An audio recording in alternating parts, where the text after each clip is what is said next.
Now, the greatest radio shows of all time.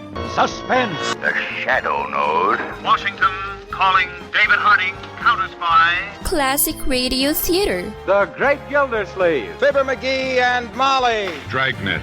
Gunsmoke. The Lone Ranger.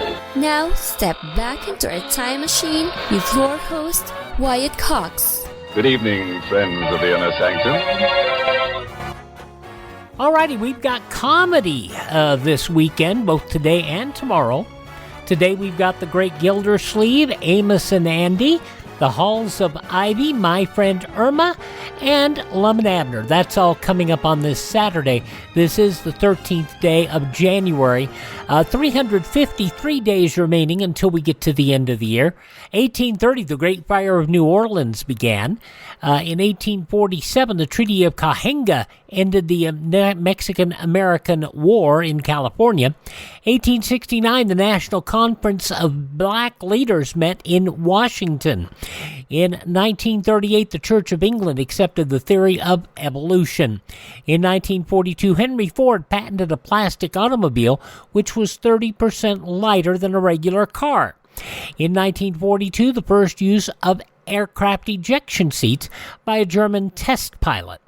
In 1966, Robert C. Weaver became the first African-American cabinet member by being appointed U.S. Secretary of Housing and Urban Development. After looking over these potential candidates, after carefully reviewing the proposed operations of the department, its functions as well as its organization, I came to the conclusion that the man for this job is Mr. Robert Weaver. No man's going to have a more difficult or a more challenging job. No man's going to be better able to leave a mark on the generation of Americans to come than the man who takes on this very vital undertaking.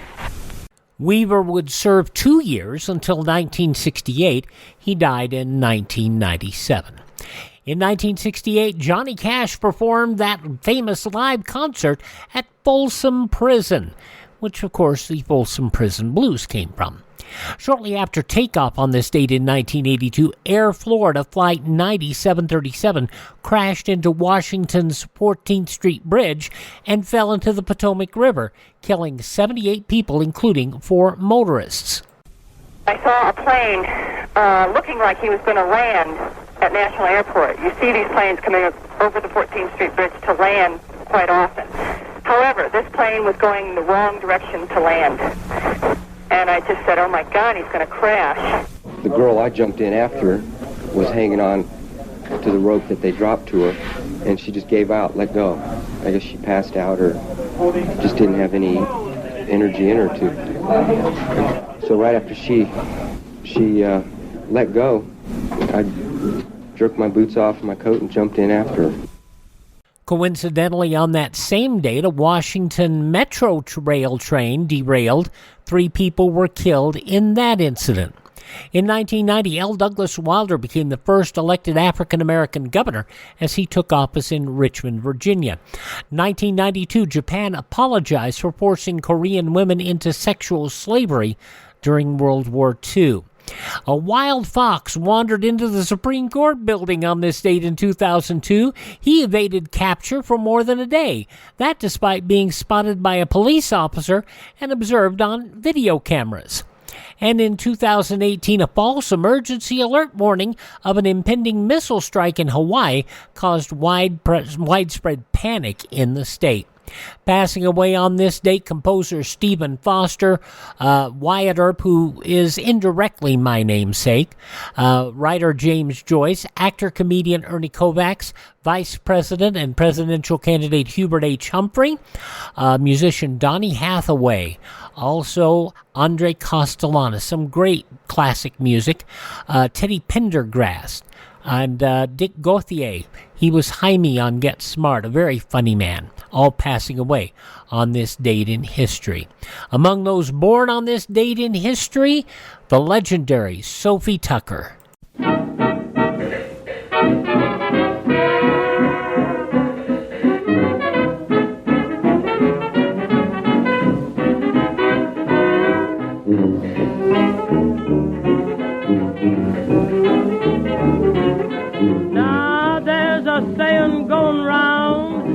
begin to think it's true.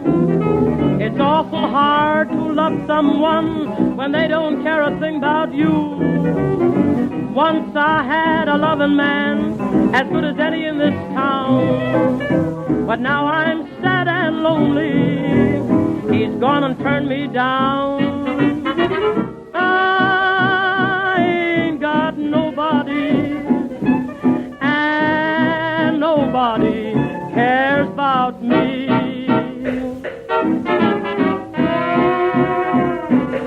And I shout that nobody cares about me. Oh, the last of the Red Hot Mamas, Sophie Tucker, by the way, of Ukrainian heritage, born to a Jewish family in Russia. So, what was now part of the Ukraine. And it was an amazing story of Sophie Tucker. She passed away in 1966 at the age of 80. We have an episode of the CBS Radio Workshop, and I will try to bring that around to you. Producers thought the crowd would tease her for being big and ugly. In her early career, she appeared in blackface as a minstrel singer. So, because she was larger, it was just a horrible situation. Sophie Tucker, a great performer, born on this date in 1884. Also born on this date, who are no longer with us, Horatio Alger Jr., actor Jeff Morrow, actor Robert Stack, actress Gwen Verdon, singer Liz Anderson, Charles Nelson Riley, a very delightful fellow, as was actor Rip Taylor, who was born on this date as well. Rip Taylor, such a sweet, soft-spoken man off mic, and when you put him on camera and on mic, he was just insane. He was a great guy. Also, passing away last year, Richard Mall, remembered most as Bull Shannon on Night Court, and TV executive Brandon Tartikoff, all born on this date in history. Hi, this is Jeff Foxworthy. It is now time for the birthday announcements. The following people are now officially older than dirt. From Seinfeld and Veep, Julia Louise-Dreyfus is 63 today. Country's Trace Atkins is 62. From Grey's Anatomy, Patrick Dempsey is 58. From Baywatch, Nicole Eggert is 52. From Lord of the Rings and The Hobbit, Orlando Bloom is 47. From The Hunger Games, Liam Hemsworth is 34. I'll get my Liams right in a moment. And from Stranger Things, Natalie Dyer is 29. Those just a few of the people who celebrate the 13th day of January as their birthday. If this is your birthday... Hi, we're the Four Freshmen, and we just want to say... Happy birthday to you. Alrighty, we start off this Comedy Saturday of Classic Radio Theater with Wyatt House. By the way, Friday the 13th fell on a Saturday this month, so we're all safe. We'll have Harold Peary up next with an episode of The Great Gildersleeve from 78 years ago, January 13th, 1946. Ben Alexander, who would later be known as a part of Dragnet, plays a comedy role here as Ben. So enjoy this here on Classic Radio Theater with Wyatt Cox.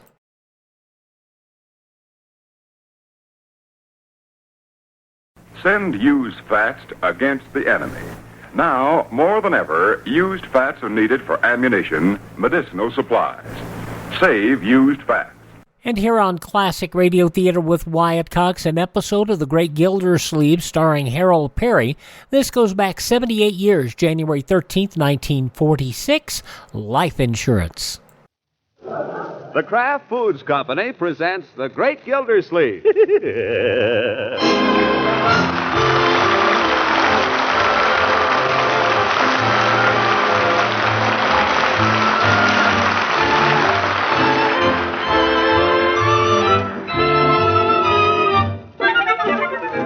It's The Great Gildersleeve, starring Harold Peary.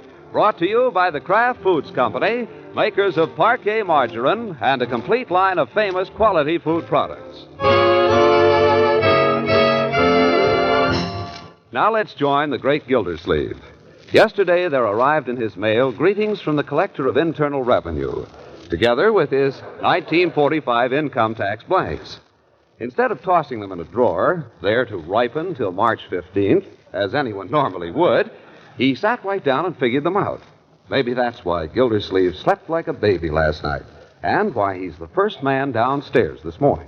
Well, where is everybody? All out up there. Yoo-hoo! Everybody up. Come on, all hands on deck. Please, son. What's all the shouting for? I just happened to be feeling good this morning, Bertie. Did my whole income tax last night. Well, I'm glad you're feeling good. Yes, sir. And when I feel good, Bertie, I tend to get hungry. What's for breakfast? Mr. Gildersleeve, that's a fair question. What do you mean? Well, sir, the milkman didn't leave no eggs this morning. He didn't hardly leave no milk. He didn't hardly leave nothing. Gee. I told him, I said, I don't know why you bothered to come around here at all. What did he say? He said, 'cause I'm so beautiful. I told him if his eggs was half as fresh as his talk, he wouldn't get so many complaints, and that's a fact. Well, do the best you can, Bertie, because I've got big things to do today. Big things to do, and it's going to take plenty of fuel. Well,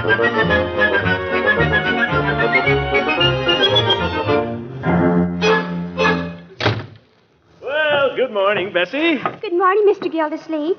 Gee, you're early. Early? Not at all. I've been up for hours. Oh, well, let me hang up your coat for you. Oh, thanks.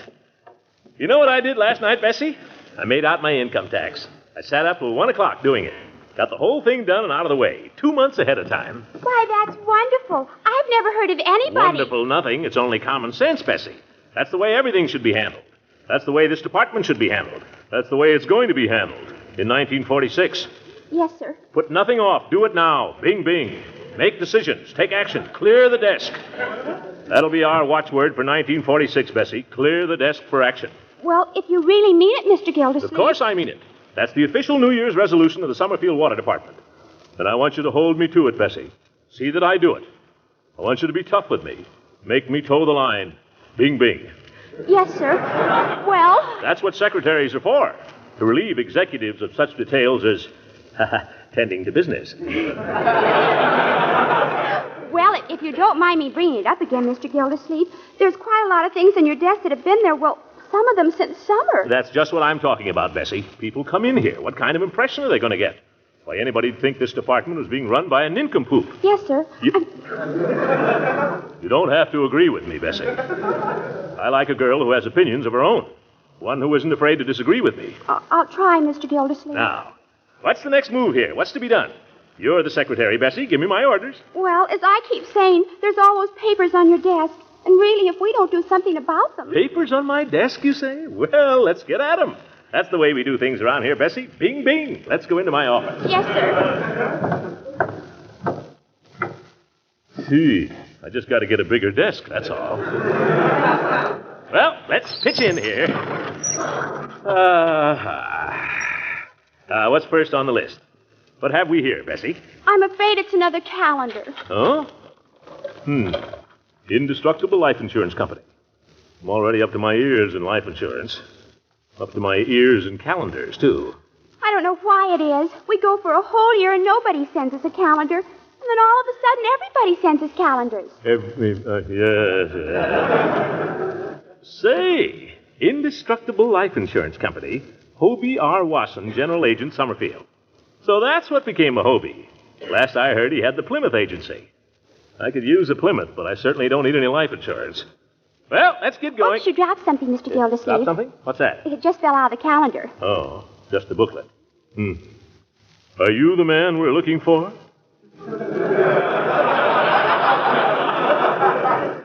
Would you like a job offering the following advantages? Start at the top. Rapid advancement.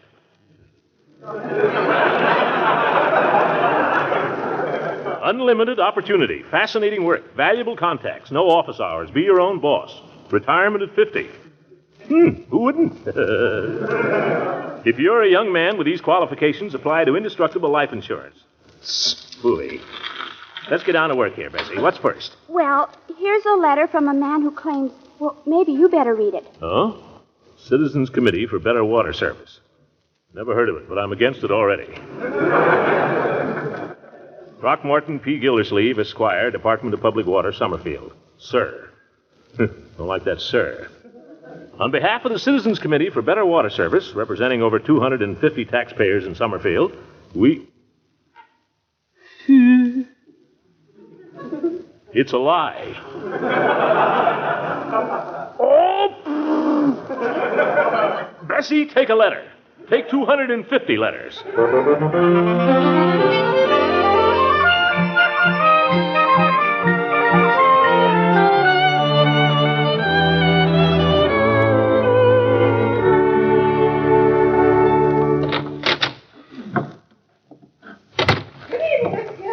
Good evening, Bertie. Hope I haven't kept dinner waiting. No, sir, I was just getting the table set. That's good. Busy day today.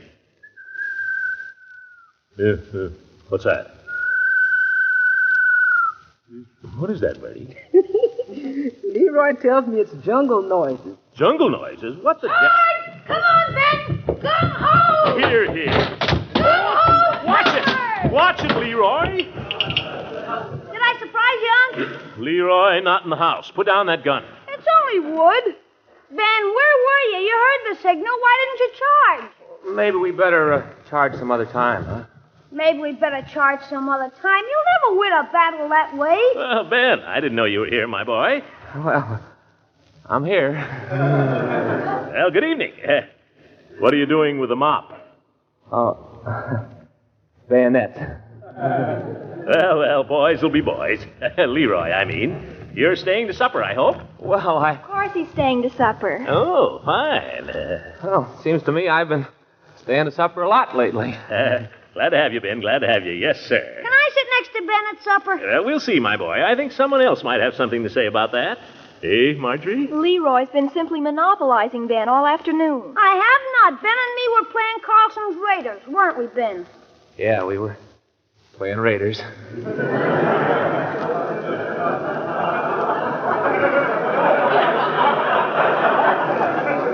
He showed me how to break a guy's arm in 3 moves. What? I only showed him the first 2. You want me to show you, Unc? Not at this time, Leroy. I need this arm to hang up my coat. Okay. Come on, Ben. Let's start all over. I'll be the underwater demolition team this time. I'm swimming down the hall. You just lie low and tread water there in the dining room. With your rifle in your teeth, see? Then when I give the signal, we spring out and jump the sentry, okay? Unc can be the sentry. Huh? Oh, no. Uncle Mort, for heaven's sake, make Leroy lay off Ben. He's been after him like this all afternoon. No, Leroy. Ben likes this. Don't you like it, Ben? It's fun. All Marge ever wants to do is sit around and hold hands. I do not. Ben just came back from a war. He isn't interested in all that lovey-dovey stuff, are you, Ben?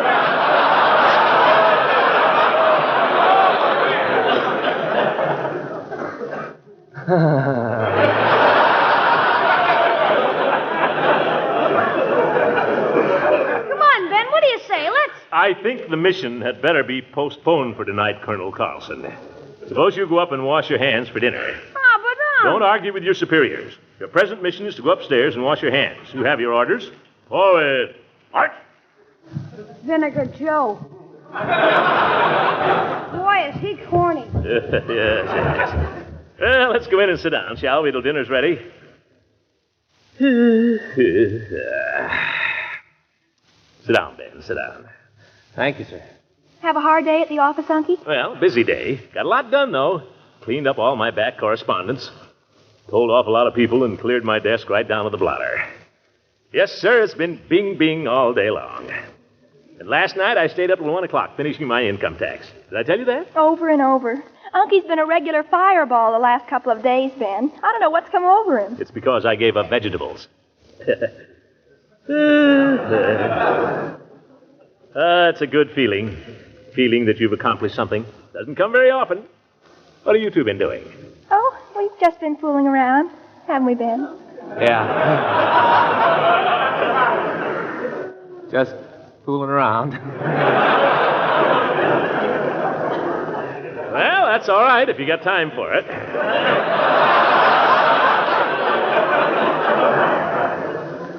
Ben, my boy, what are you planning to do now that you're out of the Navy? Do? Yes, for a living. Oh, I don't know, Mr. Gildersleeve. Guess I don't know. Well, surely you must have given some thought to your future after all those years you were in the Navy.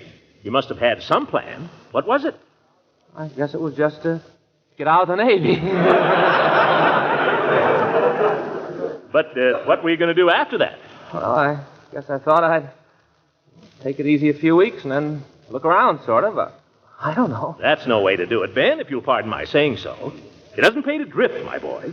You want to get right in there. Take the bull by the horn. Strike while the iron is hot. No, Uncle Mort, don't rush Ben. He's earned a rest, and I think he should take it. I'm sorry, my dear, but I'm telling Ben this for his own good. Business is business, you know. It's dog eat dog. Dog eat dog? Competition, my boy. Reconversion just around the corner. Flat irons, refrigerators. This isn't war anymore. This is business. Men are coming back every day. You got to get right in there and start punching if you don't want to get left. Well, gosh, But Ben doesn't know what he wants to do yet. Can't wait for that. The important thing is to get started. A man has obligations, my dear. Now, Ben, if everything goes well, you'll have a wife one of these days. And children to support. Loved ones to provide for.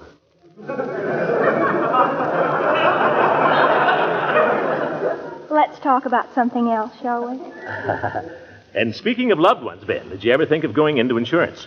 Well, no, Mr. Gildersleeve, I guess I never did. What in the world would Ben do in insurance? Sell it. What does anybody do with insurance?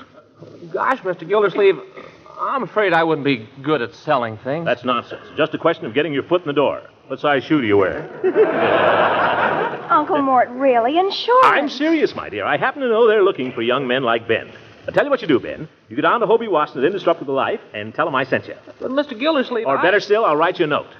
Well, that's awful nice of you, but honest... Don't thank me. Glad to do it, my boy. Always happy to give a serviceman a lift. Mr. Gildersleeve, excuse me. Yes, Bertie? We got a duck for supper. You want to carve or you want me to wrestle with it in the kitchen? Bring it on, Bertie. The duck doesn't live that I can't lick. Well, anybody else got any problems? I'm Mr. Anthony tonight. Bing, bing.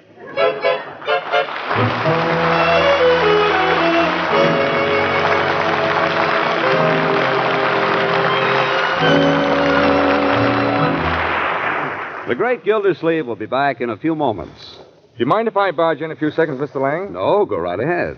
Well, the other day, my wife asked me to pick up the groceries. And as I went out the door, the last thing she said was, "Don't forget to pick up a pound of parquet." Well, that doesn't surprise me, because parquet margarine is a spread that's preferred by millions. Well, it happens that our food dealer was out of parquet, so I had to bring back something else. My wife didn't like it. Well, sometimes there isn't enough parquet to go around.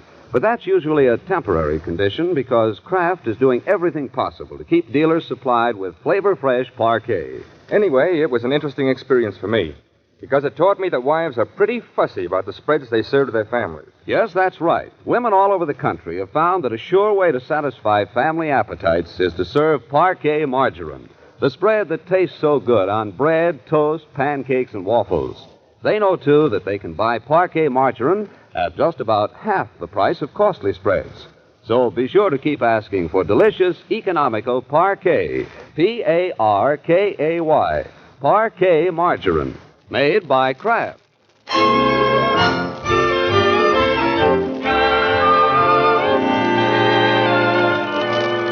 Now let's rejoin the Great Gildersleeve, who has continued busy for several days.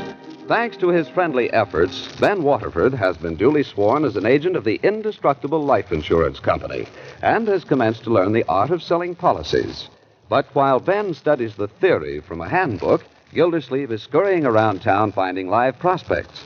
We pick him up now, for instance, at Mr. Peavy's pharmacy. Well, Mr. Gildersleeve, what can I do for you this afternoon? Not a blessed thing, Peavy, not a thing. Just stopped in to pass the time of day. Well, maybe you would be interested in a sale we're having. It's a special on men's perfume. No, thank you. Lots of nice odors. Pleasant and at the same time quite masculine. Chief of Police took a bottle of this the other day. Makes him smell like new moon hay. Oh? Well, the chief can douse himself with essence of hay if he wants to. I will stick to soap and water. Need any soap? Not at the moment. Peavy, do you realize there's going to be a lot of ex-servicemen around here pretty soon? A lot of them here already. What about it? There'll be more. But here's the point. If you... Excuse me, Mr. Gildersleeve. Telephone. Peavy's Pharmacy? Oh, yes, Mrs. Eversole. How have you been? Oh, I've been well, thank you. She's been well. Well, as usual, that is. Peavy, What's that, Mrs. Eversole? Oil? Baby oil. My goodness, I didn't even know well, we don't recommend it for salad.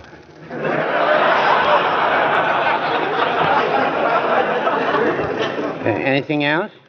I see. Well, say hello to Mr. Eversole for me. Peavy. I'll tell her, Mrs. Eversole. Thank you. Goodbye. Peavy, you waste enough time every day to make a fortune. Just common courtesy, Mr. Gildersleeve. What I was saying about the servicemen coming back. Yeah? Well, the point is, do you understand your responsibility toward these men? I think so. Just what is it you're after, Mr. Gildersleeve? I'm not after anything, not for myself. But now you take Ben Waterford, for instance. He's a fine boy. You bet your life he is. Are we going to let a young fellow like Ben save our country and then come back here and not be able to make a living? No, sir, I hope not. But the fact is, Mr. Gildersleeve, I don't need anybody to help me here in the store. I couldn't afford it. No, Peavy. I'm not asking you to give him a job. I've already got him one. Well, then what's your... Just listen a minute and I'll explain. The point is... Oh, Ferd. Well, things are really rushing today. Peavy's Pharmacy. Make it snappy this time, will you, Peavy? Alarm clocks? Oh, I'm sorry, madam. Have you tried a hardware store? Have you tried a department store? A jewelry store, maybe? Tell her to try a hock shop. Have you tried a clock shop? Well, I'm sorry, madam. I can't think of anything else except Beckman's drugstore. They have everything over there. Thank you for calling. Good day. Peavy, you don't know the first thing about running a business. Well, no, I wouldn't say that. I thought you just came in here to waste time, anyway. Well, I didn't. What I came in here for was to tell you that Ben Waterford is selling life insurance. Oh. Don't interrupt. He's selling life insurance, and it's your duty as a citizen to give him a hearing. But, Mr. Gildersleeve... I gave him your name, Peavy. When he comes in, be patriotic, because in times like... Don't you answer that. Let it ring. When Ben comes in, Peavy... Peavy's Pharmacy. Oh, I give up. Goodbye, you money grubber.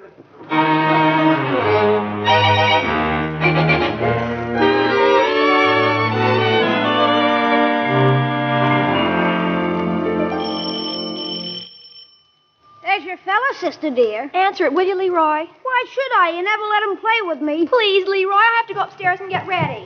How do you like that? Go on, Leroy. Answer the door. Gosh, Dame. Hi, Ben. Come on in. Marge has gone upstairs to get dressed up for you. Yes? I'm doing my homework. You want to help me with a couple of problems? Sure, I guess so. Oh. Hello, Mr. Gildersleeve. Hello, Ben. Leroy, take your homework in the study, please. Okay. See you later, Ben. Oh, Ben, sit down. How's the insurance going, my boy? Well, I've been working pretty hard. That's the stuff. Did you see Mr. Peavy? Yes, sir. Saw him this afternoon. Was he pleasant? Oh, yes, sir. He was very nice. I thought so. I went in there this morning and soft soaped him. Of course, I'm a pretty important customer to Peavy. I get all my cigars there. I see. How big a policy did he buy? He didn't buy a policy. He didn't? Well, why not, for heaven's sake? Well, he said he didn't want any. What'd you say? Nothing. I couldn't think of an answer to that. Ben, that's no way. You got to force the sale. I'm afraid I'll never get the hang of it, Mr. Gildersleeve. Now, my boy, we mustn't be discouraged. When a man says he doesn't want any insurance, that's only the beginning. You don't just give up. You stick around, make conversation, look for an opening. Well, I hung around for a while and made a little conversation. Oh, what happened? He sold me a bottle of perfume. That means you haven't sold anything yet in 3 days? No, sir, not yet. That settles it. We're going to make a sale this evening. Right this evening. Yeah, but Marge and I were... Marge, we will forgive you if you attend to business for an hour or so. She'll respect you for it. But you can't sell insurance in the middle of the night. Nonsense. It's only 7:30. We'll go over and see Judge Hooker, sell him a policy, and you'll be back here by 8:30. But I don't think I know how to sell it. Don't you worry, my boy. On this deal, I'm going to help you.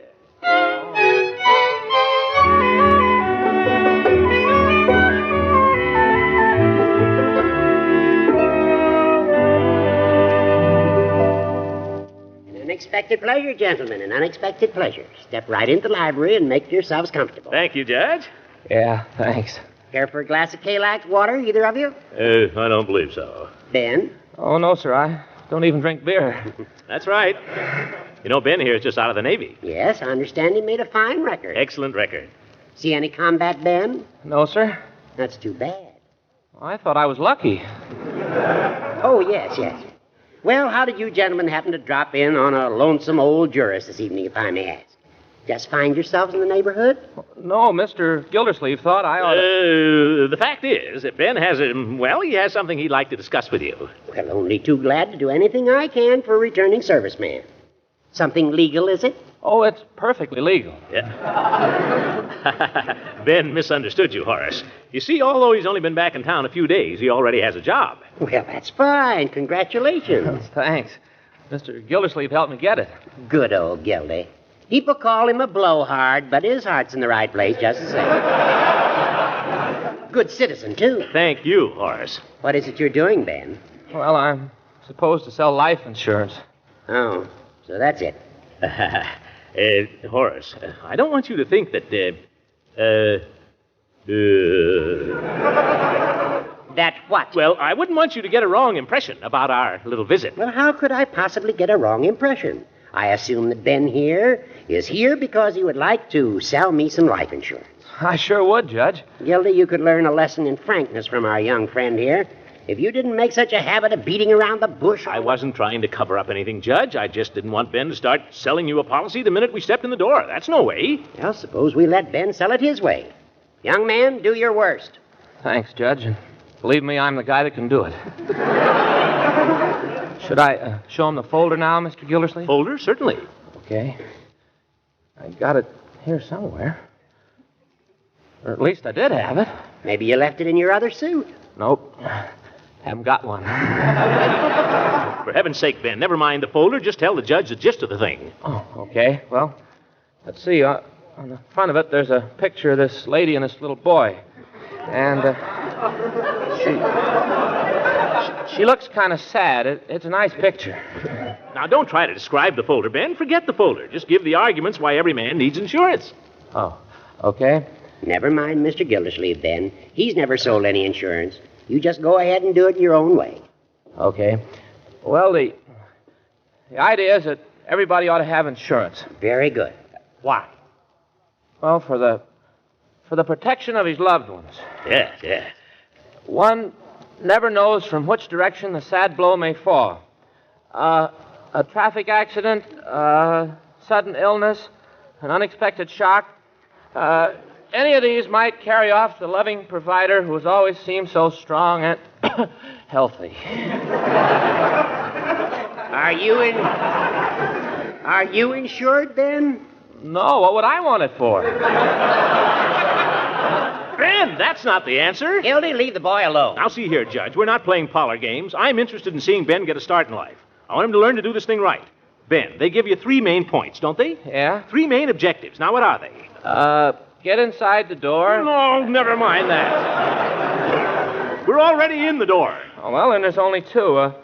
Prove to this prospect he needs insurance, and then prove he needs the kind you're selling. And get his deposit. He got. Oh, yeah, that. That, yes. All right. Now, have you proved to the prospect he needs insurance? Well, I guess so. I told him about the accidents and all. Now, let us consider that the need for insurance has been demonstrated. Continue. Well, the Indestructible puts out several policies.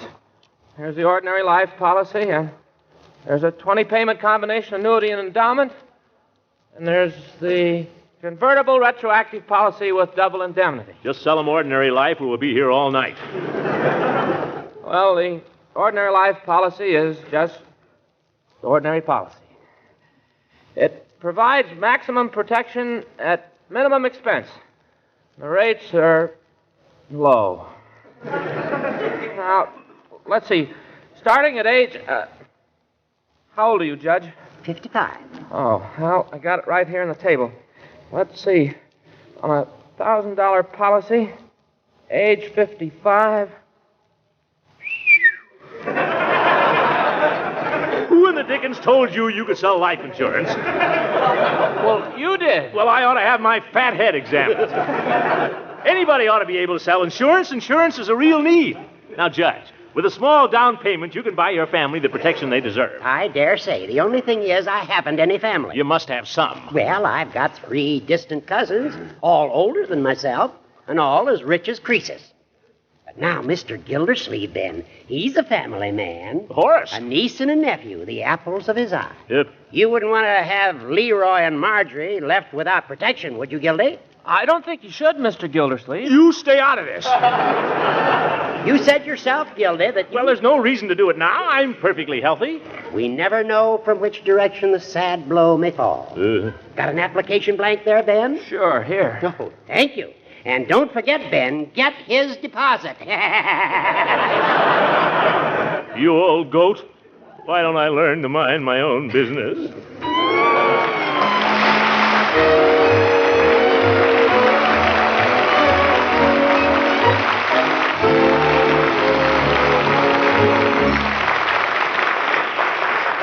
We'll hear from the Great Gildersleeve again in just a moment. Your menu for breakfast may change from day to day because all of us like variety in foods. But whether you have toast, sweet rolls, pancakes, or waffles, it's the spread that makes them taste extra good.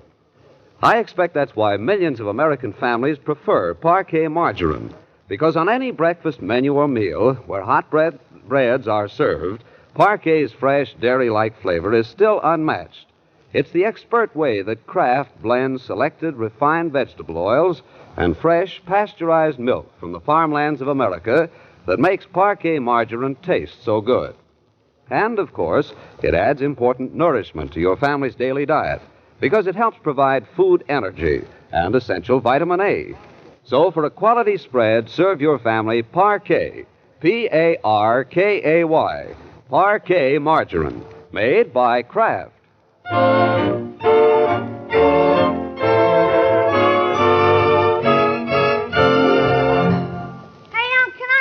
To go to the movies? Leroy, my boy, come here and sit down a minute. I want to show you something your old uncle has done for you. Yeah? You see this? What is it? That, my boy, is a life insurance policy. It's worth $10,000. $5,000 to you, see, here's your name, and $5,000 to Marjorie. Now, what do you think of that? $5,000? Yes, sir, $5,000. Gee, that's swell, Unc. When do I get it? Let us hope it won't be for a long, long time. Oh.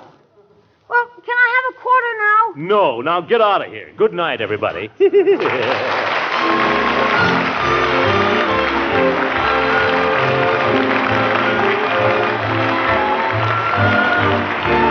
Great Gildersleeve is played by Harold Peary. It is written by John Whedon and Sam Moore.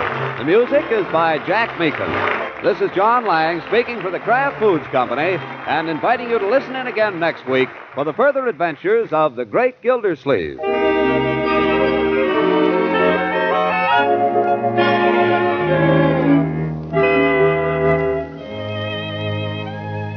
Ladies, why let meals get dull when it's so easy to liven up the flavor of foods with tangy golden Kraft salad mustard? You can blend this creamy, smooth salad mustard right into cooked foods. Spread it on sandwich meats for lip-smacking flavor. Or use Kraft salad mustard in gravies, relishes, and barbecue sauce for extra flavor zest. Also, be sure to try the sharper Kraft mustard with nippy horseradish added for frankfurters and sauces for fish.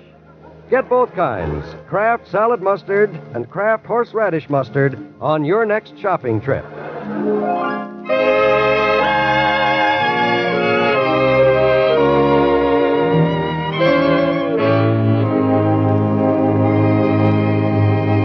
This is NBC, the national broadcasting company. I don't know, sounds kind of cheesy to me. 78 years ago, January 13th, 1946, Harold Peary as the Great Gildersleeve. We'll move to 72 years ago in a moment to 1952 and an episode of Amos and Andy here on Classic Radio Theater with Wyatt Cox.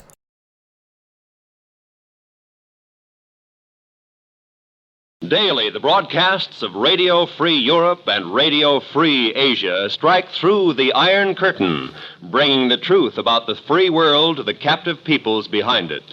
Help send a message by giving to the 1952 Crusade for Freedom. And believe it or not, the broadcasts of Radio Free Europe did help in spreading the word of what America is about. To the communist nations behind the Iron Curtain. We're seeing a lot of that being said now by people who escaped, that it was Radio Free America Radio Free Europe, who made all that happen. Okay, 72 years ago today, January 13th, 1952, Amos and Andy. Some of the stories and headlines of that day: the Soviet Union made what appeared to be a major concession toward the Western point of view on atomic control. American and British United Nations sources said the proposal was full of booby traps. U.S. Far East Air Forces announced yesterday the costliest week of the air war in Korea. 3 Sabre jets shot down in dogfights, 13 other planes destroyed by communist ground fire. President Truman has about decided to not ask the election year Congress for new boosts in income or excise taxes. That, according to Charles F. Barrett, writing for the Associated Press. A couple of Democrat congressmen complained that, of all things, the cost of eating in the house restaurant was too low. That's what they said. Things were so bad the price of the regular lunch went up 20% to 90 cents. But Congressman W.F. Norrell of Arkansas and Tom Steed of Oklahoma said prices on the congressional menu were still too low. Captain Kurt Carlson stubbornly rejected all fat offers on to cash in on his 14-day saga aboard the Flying Enterprise. He said he just wasn't interested. And Don Whitehead for the Associated Press, writing that FBI Chief J. Edgar Hoover turned a large force of G-men loose in Florida to hunt down the night riders whose moms had killed 2 Negroes and terrorized the Miami area in recent months. So some of the day's news stories, as they were in newspapers on Sunday, January 13th, 1952. And, of course, on CBS, Amos and Andy. And 72 years ago today, January 13th, 1952. Andy, you know what that music say? Yes, sir, Amos. That music say, good health to all from Rexall.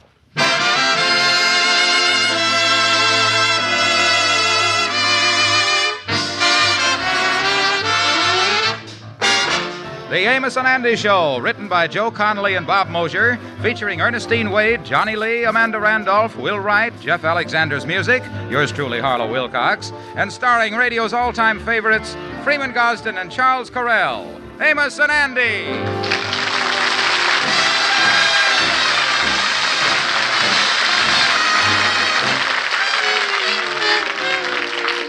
How do you do, ladies and gentlemen? This is Freeman Gosden. You know, quite often this time of the year, the conversation will get around to the subject of what's the best vitamin product to take. Whenever that happens in my presence, I get in on that conversation with just 2 words, Rexall Plenamins. That's because in my family, we long ago discovered that Plenamins are just about the best balanced vitamin formula you can buy. So if you're looking for a multivitamin product that you can depend on, try Plenamins. That's Plenamins, Plenamins. They're at every Rexall drugstore.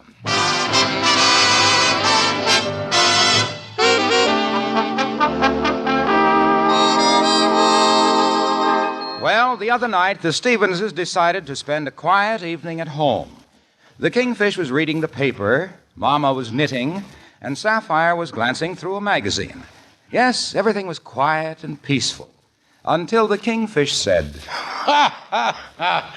It's just funny. Funniest thing I ever seen in the newspaper." George, what's so funny in the comics tonight? Well, it ain't in the comics, honey. It's right here on the front page. See here, enraged husband shoots wife and mother-in-law in the back room.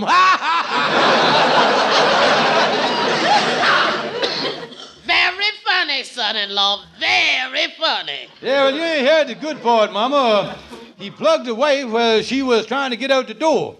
The mother-in-law jumped out the window, and he was a real sportsman. He winged her on the fly.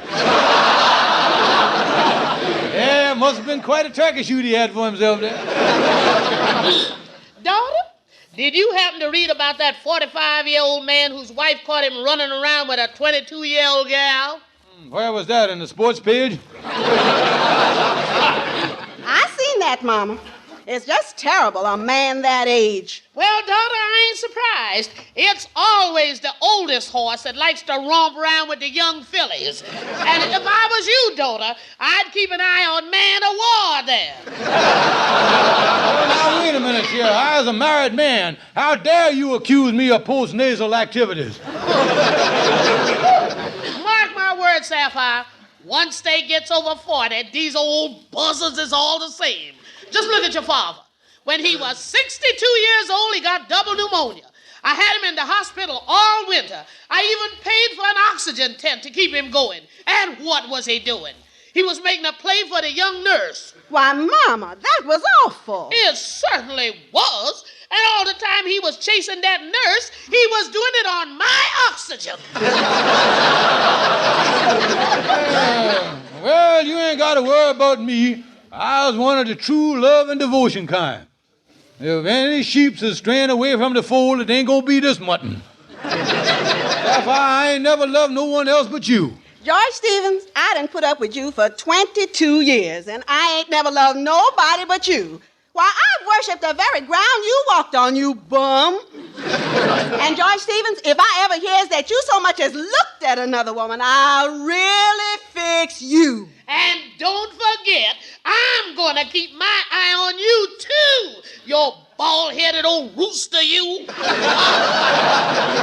Come on, Mama, let's go in and listen to the radio. All right. There goes a delightful pair. You would think the daughter would be just as sour as the old lady, but I guess it's Mendelssohn's law of heredity. You never heard of a sweet pickle on a sour wart.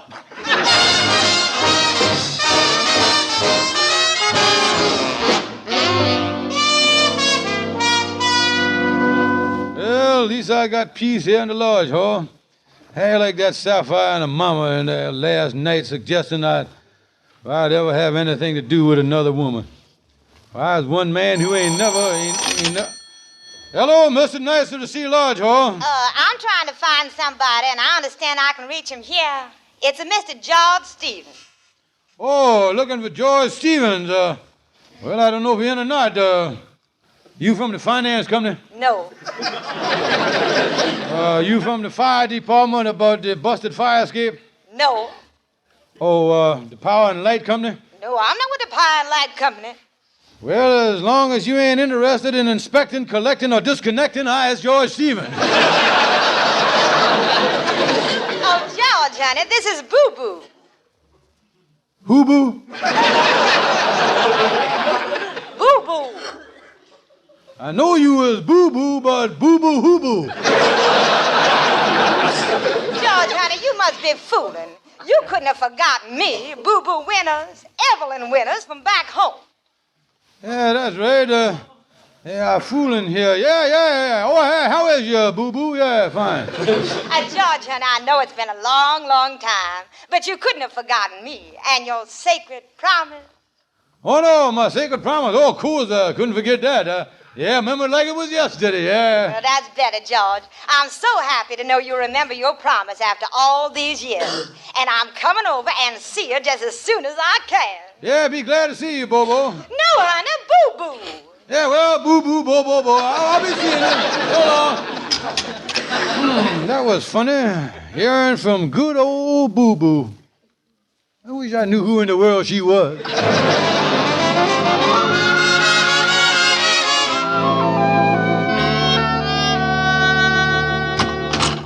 Oh, hi, Kingfish. Yeah, come in, brother. In there. Say, I want to ask you something. From back home, do you know the name, does the name Boo-Boo mean anything to you? Boo-Boo? Yeah, wasn't that Aberdeen Angus that had the two-headed calf? I don't think so, Andy. I just got a phone call from her. Oh, yeah, well, I guess it ain't the same one, then. Boo-Boo. Yeah. You sure it wasn't Hobo? You used to know a lot of them. Oh, this is Boo-Boo Winters, and I can't place it for the life of me. Boo-Boo Winters? Yeah. Say, Kingfish, wasn't she the fat gal in the high school with the homemade braces on her teeth? You know, the one that got the braces hooked onto the drinking fountain? Hooked onto the drinking fountain? Yeah, don't you remember that? She was clamped on there for a half hour, and they couldn't get the water shut off. Couldn't, huh? No. After they pried her loose, the basketball coach rolled her over a barrel to get the water out of her, and she flooded the gymnasium. The fellas had to play the big game that night in their rubbers. Oh, Andy, you confusing her with Horseface Henschler. Funny I can't remember Boo Boo, though. She seemed to remember me so well. Hey, wait a minute, Kingfish, wait a minute. I just recollects who this Boo Boo Winters is. Evelyn Winters. Don't you remember her papa used to own the lumber yard? You used to go with her before you married Sapphire. Holy mackerel, that's right. Yeah, coming back to me now. Yeah, we went steady for a year. Yeah. Oh, that was over 23 years ago. No wonder I forgot her. Oh, she was a real beauty. I remember the year of the Lumbermen's Convention. She was voted Miss Naughty Pine of 1927. Oh, yeah, she was a honey, yeah. Oh, yeah. She married some doctor and went out west, didn't she? And I remember you was pretty broke up about that. I wonder why she calling you up, though. Well, I don't know. I guess her and her husband is in town and wants to come over and kind of chit-chat about old time. Funny thing, though, she said something about a sacred promise I made. Wonder what you meant by that. Oh, probably nothing. It's really something, though, the way you carried on when she married that doctor. Oh, yeah. Losing Evelyn really hit me hard. I really thought she was married, but she never answered me. I was desperate. First, I was going to join the Foreign Legion, and then I was going to South America and spend the rest of my life working in the mines. You was, huh? But then Sapphire moved into town, and I realized I didn't have to leave the country to suffer.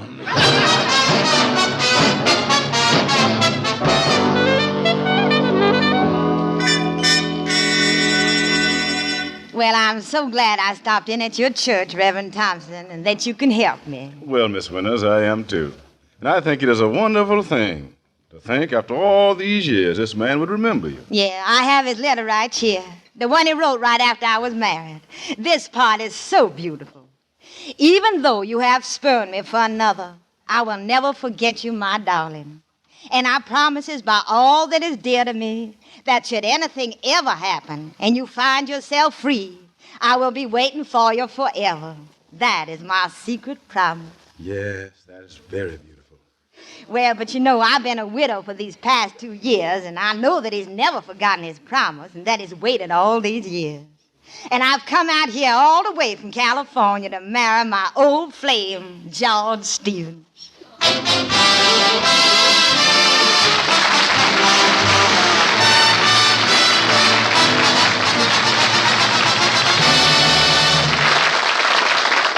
Good evening. This is your Rexall family druggist speaking to you for the 10,000 independent druggists who have made the word Rexall part of our own store names.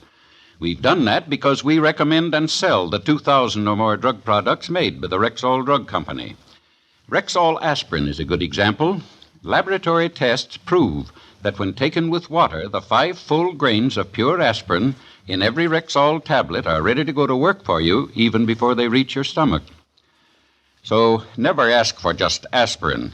Ask for Rexall aspirin. You'll learn for yourself you can depend on any drug product that bears the name Rexall.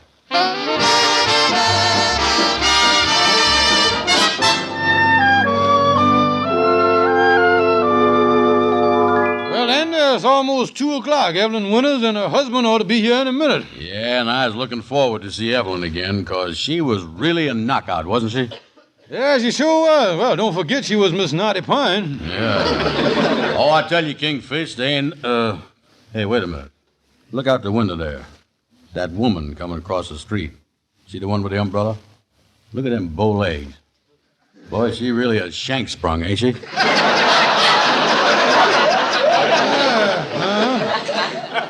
got an egg beater waddle on her, ain't she? Wait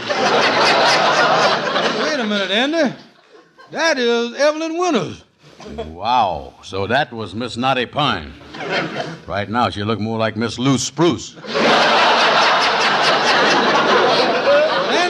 after 20 years, who knows?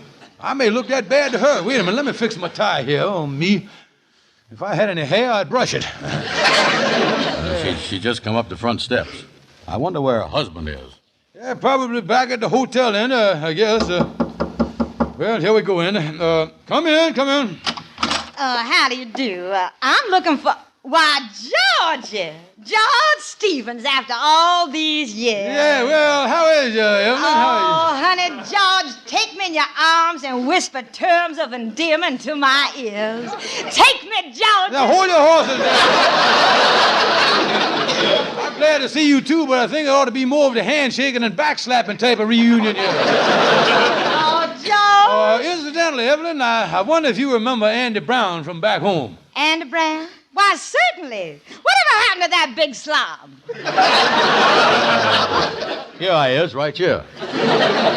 Why, you couldn't be that stupid little, that silly that horrible. Yes, I really can't think you could. Likewise.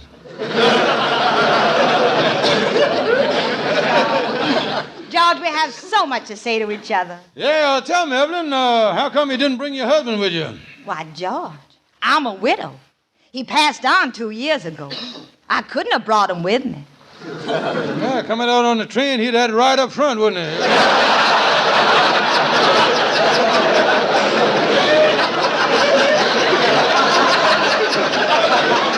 that would have made it a little awkward, all right. George, now that I'm a widow, and that's why I've come all the way from California, for the fulfillment of your sacred promise. The sacred promise, that. Listen, Evelyn, about the promise. Oh, George, I have it right here, George, your letter. Let me read this beautiful paragraph. My letter? Yes, sir. If you ever find yourself free, I will be waiting for you forever. That is my sacred promise, my heart of hearts. Uh-oh, Kingfish. I see this happen in the picture once to Humphrey Bogart. Right after that, Betsy Davis blowed the top of his head off. Now, wait a minute, you boo-boo. This letter you talking about. George, at last your sacred promise can come true. You don't have to wait any longer, George. We can be married within the week. Now, hold it there. George, I've come thousands of miles, and I know how much this promise meant to you. Yeah, but wait a minute, Evelyn. You see, Oh, George, honey, I'm staying at the Lennox Arms. Come see me this evening. Come to me like Lochinvar with a song on your lips and stardust in your eyes. Well, I don't know whether I can make it or not. My gout's been bothering me here lately. Well, Lochinvar, it looks like the gout ain't going to be the only trouble that you was in.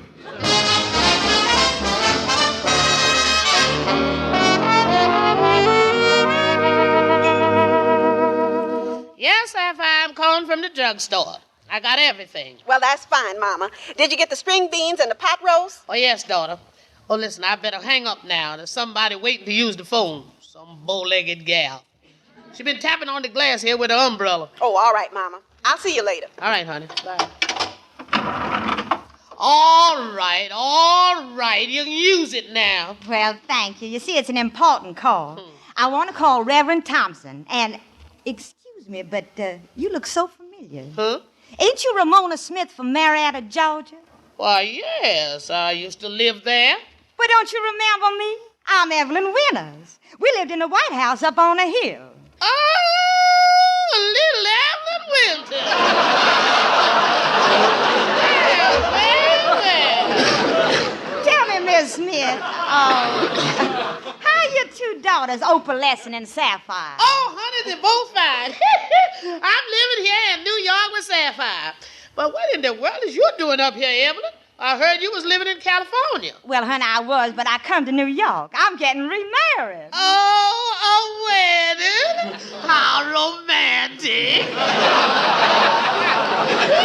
Yes, honey, and you don't know how lucky I am that I run into you.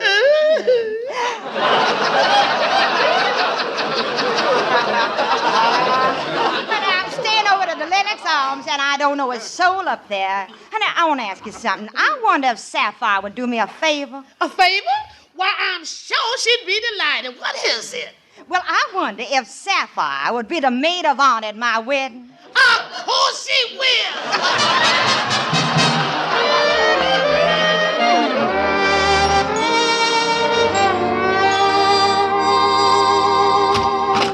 Oh, Georgia, isn't goodness, a surprise. Come on in. Yeah, well, Evelyn, the reason I come up here to your hotel, I want to tell you something. Oh, George, honey, I got the most wonderful news for you about our marriage. Well, now, look, Evelyn, about our marriage. George, honey, I have found a maid of honor. A maid of honor? Yes, Georgia. She's a girl I knew from back home. Her name is Sapphire. Yeah, well, that's fine, but, Sapphire? Yes, honey. I ran into her mother, Mrs. Smith, on the street today, and Sapphire's going to be the maid of honor at our wedding.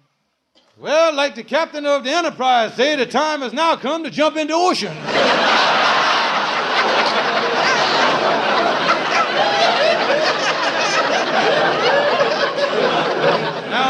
Now, look, Evelyn. Oh, honey, it's the door, George. I'll be right back. Yeah, holy mackerel. How could I let it go this far? Soon as she get back from the door, I'm going to tell her. I'm going to come right out and... Oh, George, honey, I'm so glad you came up tonight. Look who dropped in. Mrs. Smith and Sapphire, I want you to meet my fiancé, George Stevens. George! Now, listen, I can explain everything. Don't you listen to him, Sapphire. We got the goods on him this time. We done caught the weasel in the chicken coop. Let me at him!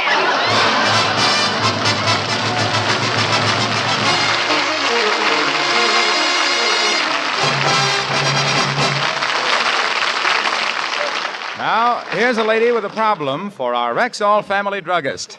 So often lately, someone in my family wakes up in the morning with a fully developed cold. No chance whatever to head it off. Well, ma'am, that's exactly the situation that led Rexall scientists to develop Rexall Anapac. Anapac? Is that something new? Relatively new, and yet millions have already learned what a wonder worker it really is.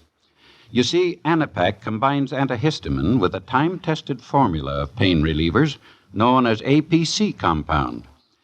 The result, you not only get quick relief from cold symptoms, but also from the headaches, muscular soreness, and fever that usually go along with a fully developed cold. I get it. That way, Anapac gives you more complete relief from colds that have gotten a grip on you. Right, ma'am. So whenever you suddenly develop a king-size cold, start in immediately taking Anapac as directed on the label. That's A-N-A-P-A-C, Anapac, at Rexall drugstores everywhere.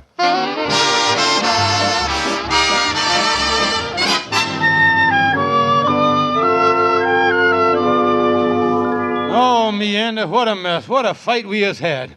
Sapphire and her mama done locked me out the house, and Evelyn done went back to California. Oh, she mad at me and everything. Yeah, well, the big thing is, Kingfish, how is you ever going to explain to Sapphire that all this is innocent? Well, I don't know, Andy. I done talked to Calhoun to see if he could work out something for me, but I don't know. Yeah, well, if that don't work, why, maybe you could... Wait a minute, here, Calhoun, now. Look, I'm glad you're here. Is you been able to work out a solution for me, Calhoun? Is I worked out a solution? Kingfish, I done worked out the greatest solution you done ever heard. It is one of the most brilliant solutions I done ever had. There's just one little catch, though. What's that? I worked so hard on the solution, I done forgot what the problem is. Well, listen, Calhoun. It's about Sapphire thinking the Kingfish was going to elope with his old gal friend, Evelyn Winters. Oh, yeah. You know I gotta stop wearing them tight hats. They squeezing my brain into one corner of my head. I gotta get on the thing now, though. Yeah, well, what must I do? That's what I want to know. Kingfish, the thing for you to do is strike back. I tell you, find something from Sapphire's past and confront her with it, and then she'll have to forgive you. Yeah, that's right. Maybe Sapphire had an old boyfriend or something in the past, Kingfish. Yeah. Hey, wait a minute, boys. Listen. That's a good idea you got there. Sapphire's got a memory box in the attic. Now, she keeps all of her old momentums in the trunk up there. Yeah. She never let me see the thing, but maybe I could go through it and see if I could find out something on her. Mm-hmm. Yeah, but Kingfish, ain't that sort of a underhanded thing to do? Now, listen, people will do anything for love. Look at Cleopatra back in Egypt after she was deserted by Mark Antony. She figured she'd teach him a lesson, so she picked up this snake, and in full view of the coast, she allowed this snake to bite her. Let the snake bite her? Yeah, and as Cleopatra felt the poison creep over, she got a strange look on her face and uttered them immortal Egyptian words, Tut Akim Tel Agra Fatima. Well, what do that mean? I didn't know that snake was loaded.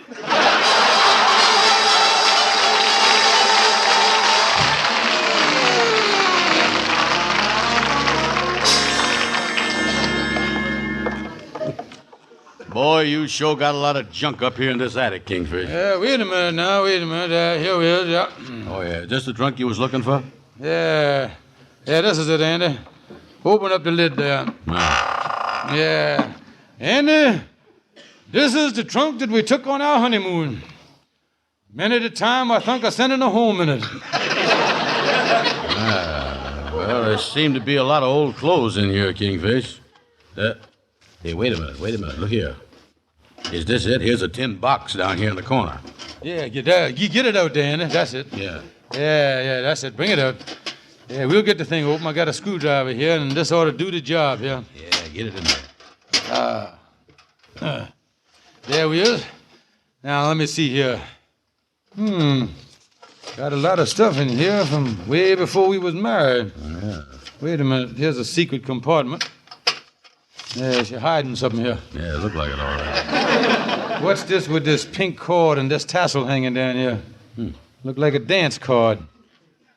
4th Annual Fireman's Ball, 1927. From the dance card, Andy, she seemed pretty friendly with some fella named Rudolph. Rudolph, huh? Yeah, according to the card here, her and Rudolph had quite a time. They done waltz, schottish, mazurka, and a bunny hug till 1:30 in the morning here. Yeah, say, I think you're on a trail or something with this Rudolph fella. Oh, yeah, I'll get something on Sapphire here. Yeah, she got a lot of stuff here that seem to have something to do with this fella Rudolph, all right? Yeah, and hey, Kingfish, look at these love letters here on the bottom all tied with a pink ribbon. And they all addressed to Sapphire. Yeah, open that one. That's it. See what it say there. Look at it there. There he is. Signed Rudolph. See that? What'd it say? Listen to this. I thinks of you always, my darling, and I sees your fair face in the sink. Son, there is a message. Read that again. What it say? I thinks of you always, and I sees your fair face in the sink. Son, there is a message. Let me see that, then. There he is. You dummy, you didn't punctuate the thing. I thinks of you always, my darling, and I see your fair face. In the sinking sun, there's a message of love.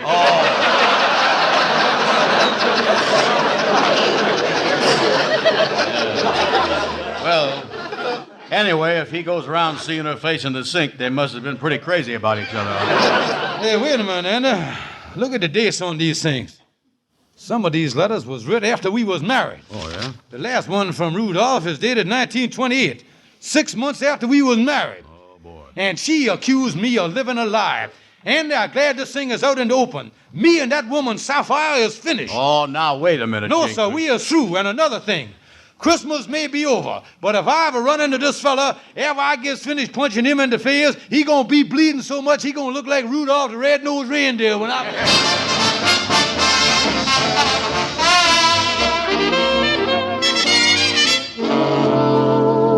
Now, wait a minute, Kingfish. You can't be serious about getting a lawyer after Sapphire. Yeah, Amos is right. Calm down, Kingfish. Those are boys, them letters from Rudolph was all the evidence I needed. It proved that she don't love me. I getting myself a lawyer and suing her for separation. Oh, now, Kingfish. Oh, this is ridiculous, Kingfish. Breaking up your marriage just cause of this old romance from the past. Sapphire probably forgotten this fella years ago. You is the one she loves. No, boys. It's Rudolph she loved for all these years. And that's why she fought with me so much. Oh, come on now, Kingfish. No, boys, it's true. What a horrible, ungrateful woman. All these years she been supporting me. She been doing it with Rudolph on her mind.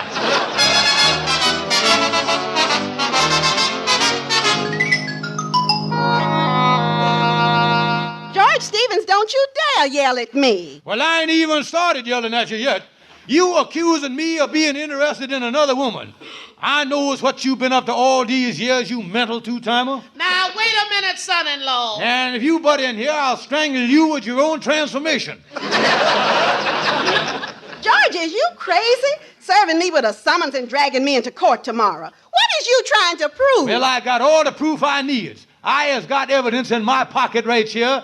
And when I show that evidence to the court, what kind of a woman they gonna think you really is, they gonna know. When the judge sees this evidence I got, he'll grant me a separation on the spot. When the judge see what I got, I'll be made a fool of for the last time. I'll see you in court tomorrow.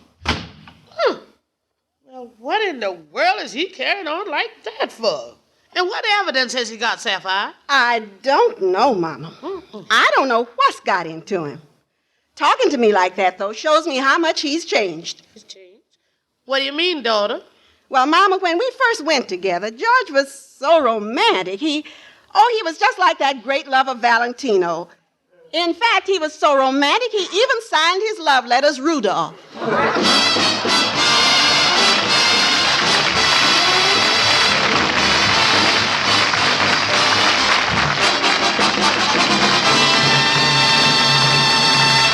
For quick relief from a winter cough, take Rexall Cherasote.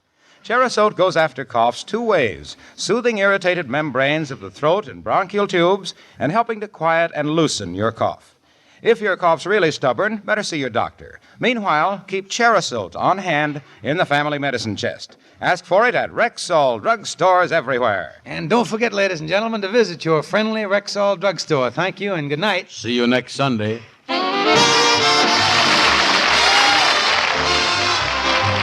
Special all during January. Half-price sale on Caranome hand cream. Regular $2.20 jar, yours for only $1.10. And Caranome hand cream is hypoallergenic, safe for most sensitive skins. It softens, beautifies, protects. Remember, all during January, regular $2.20 jar of Caranome hand cream, only $1.10 at Rexall drugstores everywhere. Amos and Andy is brought to you by your family Rexall druggist. This is the CBS Radio Network.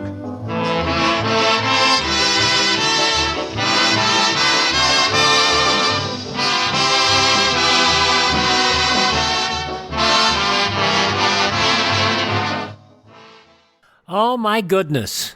The Kingfish was his own rival. Go figure.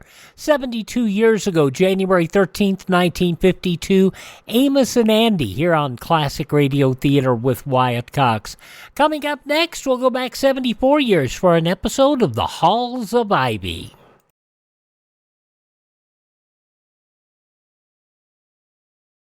Do you know how old the school building in your community is? If it's over 25 years old, the chances are that it's woefully inadequate. Join with the groups in your community working for better school conditions. Remember, better schools build a stronger America. All right, now on Classic Radio Theater with Wyatt Cox, we're going to go back 72 years to January 13th, 1950. Among some of the headlines of that date, Senate Armed Services Committee okayed Admiral Forrest P. Sherman for Chief of Naval Operations as Republican members called off a probe of Admiral Louis E. Denfield's ouster from the post.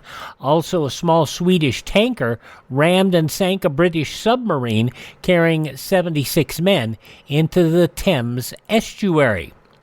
Radio Moscow announced last night Russia had revived the death penalty for traitors to the homeland, spies, and saboteurs. It was abolished in 1947. Its reestablishment ordered in a decree of the Presidium of the Supreme Soviet. And according to an article from the Associated Press's Arthur Edson, President Truman joined in an administration attack on a Republican stalwart up for re-election this year, Senator Taft of Ohio. Truman, commenting on Taft's demand for military aid to the Chinese nationalists, questioned Taft's ability as a military expert. A bit later, he indicated he is getting rosy political reports from Ohio, where Democrats are seeking to unseat Taft next year. Of course, most of you remember that the Chinese nationalists are the folks who are still on Taiwan to this date.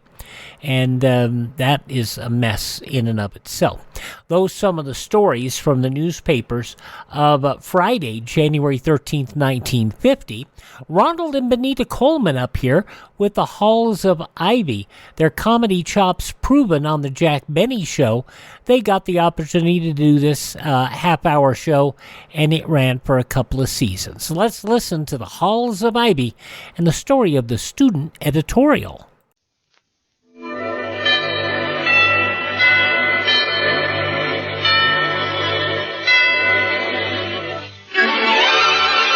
I was curious. I tasted it. Now I know why Schlitz is the beer that made Milwaukee famous. If you like good beer, you'll find it pays to be curious and learn about Schlitz for yourself. And now the Joseph Schlitz Brewing Company of Milwaukee, Wisconsin presents Mr. and Mrs. Ronald Coleman. And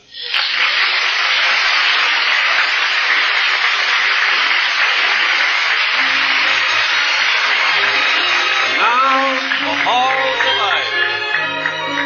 We love the halls of ivy that surround us here today,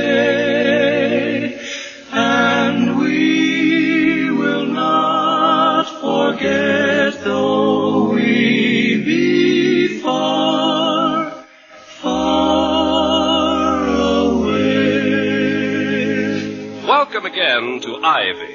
Ivy College, that is, in the town of Ivy, USA. We suppose most people regard a college president, when they happen to think of him at all, as a man concerned only with scholarly matters, such as a fat endowment or a new football stadium. Now, this is a profound misconception. In most respects, college presidents have the same interests we do. At this moment, for example, Dr. William Todhunter Hall, the president of Ivy, sits book in hand seeking the answer to a question millions of thoughtful Americans are asking themselves tonight. Who done it? Mrs. Hall is going over the household accounts. Toddy, the telephone. Toddy, please answer the telephone. I hear it, Victoria, but I don't see it. You were the one who wanted the extra long extension cord installed. I know I did. I thought it would be a convenience. I didn't foresee it as an endless series of romps through the living room. Do you see it anywhere? It seems to be coming from that part of the room. It's coming from every part of the room. Look under the couch. This is one of the most infuriating... Yes, what is it, Penny? The telephone is ringing, sir. Thank you. We are trying to find it. I found the cord. That's good. Now follow it to the end. It's all right, Penny. Yes, sir. Well, answer it, Victoria. Wrong end. Not again. This happens every time. I can't... Oh, here it is. I've got it. Well done. Now, let's see who... It stopped. Yes, it's provoking to think it may have been important. It's even more provoking to think it may have been a wrong number. Stop worrying over it, Toddy. You said you were going to relax this evening. Go on back to your mystery. Is it a good one? Yes, very intriguing. And almost as bloody as Hamlet. Like another cushion? No, thank you, darling. I'm quite comfortable. I can reach it. Hello? Yes, speaking. Oh, good evening. Oh, fine, thank you. Tonight? Well, yes, if it's really important. When shall I expect you? Very well, then. Yes. Goodbye. Oh, dear. Could you put him off? Seems such a shame to let yourself in for such dreadful dullness on your one free night. Oh, I doubt that I shall find it dull. Wellman and I share a common interest in... I wonder what sort of a nasty brew he's concocted this time. Well, go on. Do drop the other shoe, Toddy. You were saying that you and Mr. Wellman share a common interest. A common interest in what? My job. I have it, and he wants me out of it. He's been after that for years, pursuing it with the fixity of purpose and the utter lack of humor of a child reading a comic book. Well, there's no point in fretting. Have an apple. Vicky, darling, I love you, but I cannot be soothed with a pippin. Well, I wasn't trying to soothe you, Toddy. I was merely trying to induce you to eat some fruit. You never eat any at all. It's bad for you. Is there any chance of Mr. Wellman getting you out of your job? Oh, not for the next 5 years. My contract, as you know, runs through 1955. But he seems to have reasoned that if little drops of water can, in the course of time, produce a phenomenon like the Grand Canyon, I need not complete the thought. You sure you won't try it, Pippin? Quite sure, my dear. In my most tranquil moments, I have little taste for apples. I've even less while awaiting the arrival of a colleague who is seeking to dehorse me. It's very odd, you know. I should detest fruit, too. It figured so prominently in my first professional appearance. Really, Victoria? I've always thought of your theatrical career as a series of personal triumphs. Yeah, it was, for the most part. But not in this particular instance. I was only 15, but rather ripe for my age, when a comic named Artie Pinero offered me a job as his partner in a variety turn. 15? I wish I'd seen the act. You'll change your mind when I'll tell you we were billed as Pinero and Cromwell, those funny people. We broke in a turn at a small variety house in the East End of London. I like to think the performance flopped because of its subtlety. What was it like? Well, I'd feed Artie a line, and he'd retort wittily, and then we'd slosh each other about the head with inflated bladders. The harvest of fruit generally occurred after we'd been on about 3 minutes, and order was not restored until about the 6th chorus of God Save the King. And you still like apples, huh? Well, 9 o'clock. Wellman will be here any minute. Oh, Toddy, don't look so concerned. Do you think he's got some particular grudge against you? No, I don't think so. No, he's just a sort of an intellectual Sunday driver. He has no destination in mind and resents being passed by someone who has. Uh-oh, there he is now. Well, Penny will let him in. You're not really worrying about his visit, are you? No, but the jawbone of an ass is a legendary weapon. And Mr. Wellman, being equipped with both uppers and lowers... Whoops. Oh, good evening, Mr. Wellman. Good evening, Dr. Hall and Mrs. Hall. Good evening. Come in. Thank you. How are you feeling this evening, Doctor? Fine. Never better. Should have seen the dinner I ate. Oh, good. I really tucked it away with both hands tonight, didn't I, Victoria? You certainly did. And imagine, no sooner had we left the table and settled ourselves in here than he asked for an apple. Here you are, William, have one. Thank you, Victoria. Oh, not at all. Would you care for one, Mr. Wellman? No, thank you. Apples do not agree with me. Sit down, Mr. Wellman. Thank you. This was on your book. Excellent mystery, I thought. Have you guessed yet that the elevator girl Dolores is the murderer?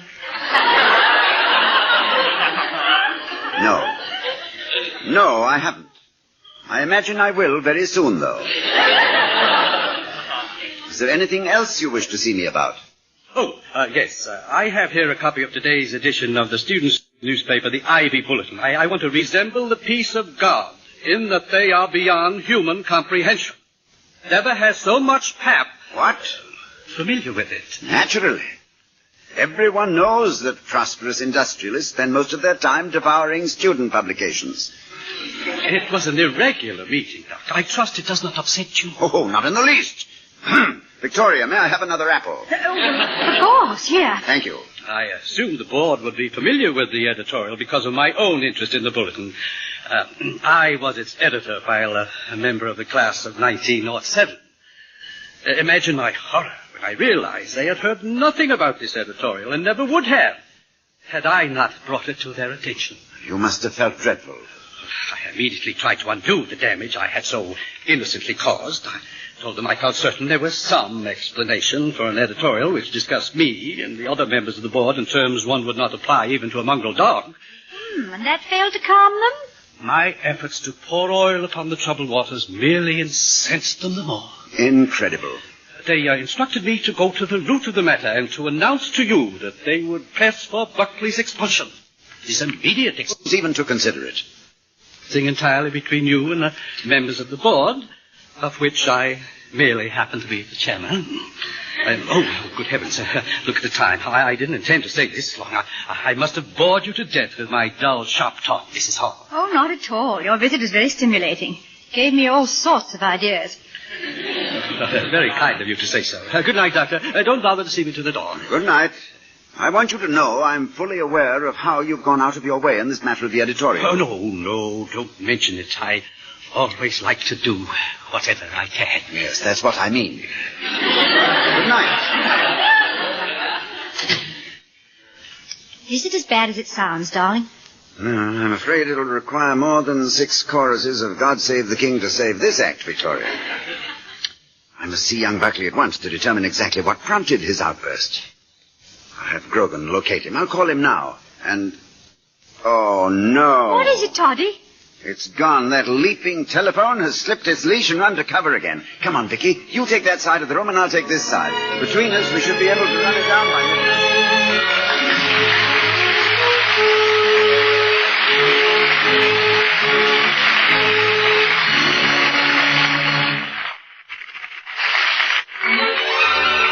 I was curious. I tasted it. Now I know why Schlitz is the beer that made Milwaukee famous. When you hear a man talk like that, you know he's had a pleasant experience, one that may suggest something equally enjoyable to you. So before we return to the halls of Ivy, starring Mr. and Mrs. Ronald Coleman, let's hear what happened in a rumpus room when an amateur railroad tycoon entertained a man who could very well be a neighbor of yours. My story concerns a friend who loves to demonstrate the workings of his model railroad and how he put me on the right track to the beer that made Milwaukee famous. Now, if that sounds confusing, it's only because you weren't with me that evening when I helped my friend manipulate his model trains with a skill that would have put Casey Jones to shame. My wife was along, and as she says, you know how men are. So it was evidently no surprise to her that I became completely engrossed in switching tiny streamliners and backing freight cars all over the basement. But what did surprise her was that my enthusiasm for railroading evaporated so quickly. And I'll have to admit that my interest in model locomotives collapsed like a punctured balloon the minute that tray came round the bend. For the tray held Schlitz beer. Certainly I was curious.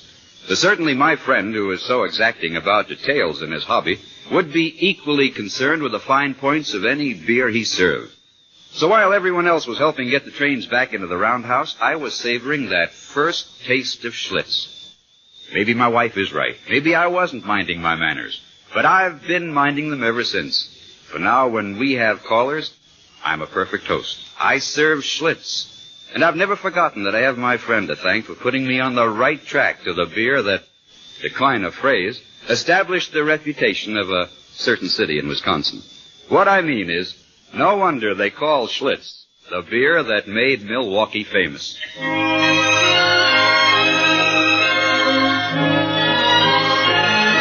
We love the halls of ivy that surround us here today. As we rejoin the halls of Ivy, the rather worried Dr. Hall, with a touch of nostalgia, says, You know, Victoria, there are times when I wish I were a carefree undergraduate once more. Oh, stretch out on the couch, Toddy. Put your head in my lap. There. That's good. You know, in those days I used to wear a yellow slicker covered with funny sayings, such as banana oil. And I wore a blazing red felt hat known as a whoopee crusher. I drove about in a purple Stutz Bearcat sounding an enormous klaxon horn incessantly. Whatever for? Why, I had to. In order not to be conspicuous. We were all alike. What the devil's the matter with Grogan and his campus police? Shouldn't take this long to find Buckley. Oh, relax, Toddy. I'm sure it's not... It's all right. Don't move, Vicky. I have my foot on it. Hello. Speaking. Yes, Grogan, have you found him? Good. Thank you very much. Good night. Young Buckley is on his way over. Now, you won't be too severe with him, will you, Toddy? You can be terribly intimidating, you know. Inasmuch as Buckley stands 6'4" and came out of the war covered with decorations for bravery beyond the call of duty, I don't think you need be unduly concerned for him, Victoria. If you must have fears, let them center about me. I don't relish this interview at all. If he published a retraction, would that smooth things over? I'm afraid not. Mr. Wellman, the entire board, in fact, will be appeased by nothing short of a human sacrifice. My own feeling is that Buckley, as editor, is privileged to express his view right or wrong, subject only to a reply by the board being given equal space and prominence in the bulletin. I have very strong feelings about the freedom of the press. That's one of the reasons I love you, Toddy. You have strong feelings about everything. Thank you, Vicky. I also have very strong feelings about the freedom of reading. Our press is free to report and interpret. and is also free to distort and suppress. The public is free to read what it will, and is also free to disbelieve and go behind the printed word. Free is a short word that goes a long way. It's one of the most beautiful words in our language. Ever since the Chinese invented movable type half a century before Gutenberg, freedom has been moving forward, in spite of a few bad publishers and stupid readers. A responsible press and an informed public... excuse me, am I making a speech again? Yes. The same one you gave to the journalism class last month, though you fixed it up a little. What do you do if Mr. Wellman insists Buckley be expelled? Oh, I'll fight him. Even though the board may take my contract and... Tell me, is it very difficult to manipulate an inflated bladder? Before long, you and I may well find ourselves breaking in a new act in the East End of London. Well, it's not at all difficult. Cromwell and Hall, those two funny people. Tell me, lady, how do you know how to make a Venetian blind? No, how do you make a Venetian blind? You stick your finger in his eye.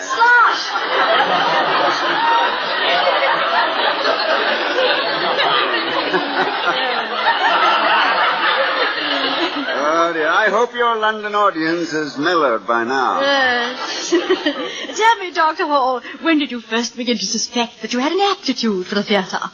Oh, I think it was when I first saw you in Give Them Tears in London and returned to see it another 25 times. I'd never before noticed any particular urge in that direction. But it wasn't until our first date that I realized what a talent I had for acting. I remember I'd lost my book of traveler's checks that afternoon. I found myself that evening standing at the stage door, not a penny in my pockets, waiting for the one woman in the world upon whom I wished to make a favorable impression. No, Toddy. The casualness with which I masked my agony convinced me the stage had lost a genius when I embarked upon an academic career. So sorry to have kept you waiting, Mr. Hall. In view of the reward, Miss Cromwell, my time was well spent. You look very beautiful. Oh, this is for you. Oh, it's lovely. I've always thought a single rose more charming than great big bouquets of them. Really? I'm very glad. I'll wear it in my hair. What made you decide to bring me just one? Did you know I preferred it? No. It seemed like a good idea somehow. May I say its beauty has faded by comparison? Oh, no. And the more ways in which we say it, the happier I'll be. It's foggy tonight, isn't it? Is there a taxi out there? I imagine there must be.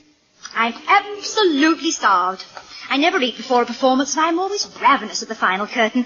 Where are we going? I haven't decided yet. Oh, well, we might go to the Wedgley. The food's heavenly. You very hungry? Well, it's funny, but at the moment I seem to have no appetite whatsoever. Well, I think I'm around the corner. Do you mind walking? Not at all. In fact, I'm in favor of it. Very quiet. I was thinking that this is like a daydream come true for me. In London, on a sabbatical, walking in the mystery of night and fog, with you on my arm. It's a heady mixture for a professor. What would you be doing if you were back home now? On a Saturday night? Hmm. Oh, I'd find something stimulating to do, I suppose.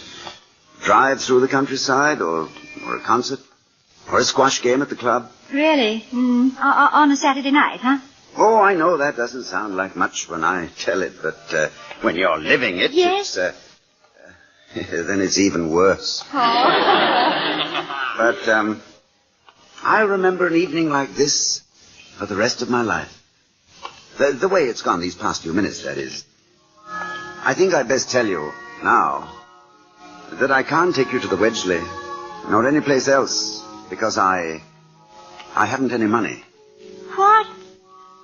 I misplaced my traveler's checks. The only money I could raise was 2 shillings. Borrowed it from the doorman at the hotel. And I spent that for the rose. I'm terribly sorry. Oh, no. Don't apologize, please. How did you get to the theater from your hotel? You're stopping at the Hanover, aren't you? Yes, I walked. All the way? It's the other side of London. Oh, I started around 7.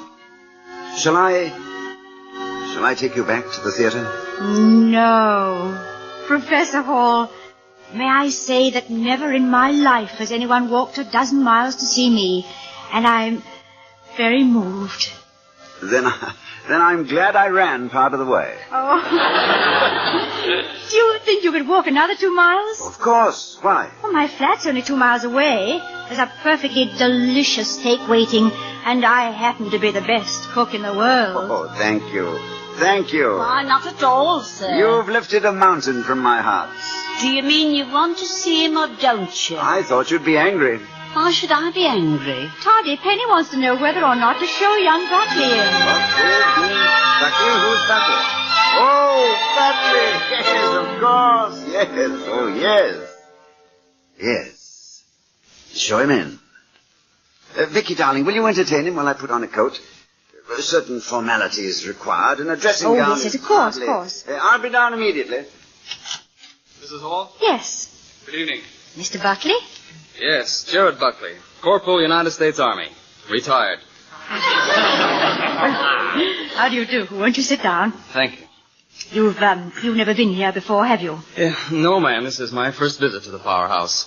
Oh, the powerhouse. Is that what the students call it? Yes, ma'am. Well, this fire feels good. Winter is really here, isn't it? Saw a whole covey of good humor wagons flying south this afternoon. I hope this call hasn't inconvenienced you. That's all right. I was out with a girl. Well, the thought seems to sadden you. She annoys me. In my relationship with her, I'm something like the hands on that clock over there. I have the feeling I'm making time, but at the end of the day, I'm right back where I started. Oh, well. Have you any idea why Dr. Hall wants to see me? Well, he'll be down directly to tell you himself, but I don't think I'm violating a confidence to say... That's so very unusual. Unusual? Mrs. Hall, if I were delegated to guard our atomic bomb secrets, I couldn't think of a better way than to print them in bold-faced caps as a newspaper editorial. But someone has read an editorial in the Bull. We must be getting a following. Oh, yes. A passionate one. Well, possibly it's deserved. Today's editorial did have a certain style. If you do say so yourself. Oh, I'm not being immodest. I didn't write today's editorial. What's that? I said I did... Oh, good evening, Dr. Hall. You say you didn't write today's editorial? No, sir, it's a reprint. A reprint? Of what? Of an editorial that appeared in the Bull years ago, 40, 50 years ago. Written by a fellow named, Wellman. Clarence Wellman. No. Yes, sir. Is he any relation to the Wellman on our Board of Governors? They are one and the same. I hope you're not angry, sir. Oh, no. No, quite the contrary. I have never been more pleased. Oh, I'm glad. I think you're doing a remarkable job with the Bull. Yes, indeed.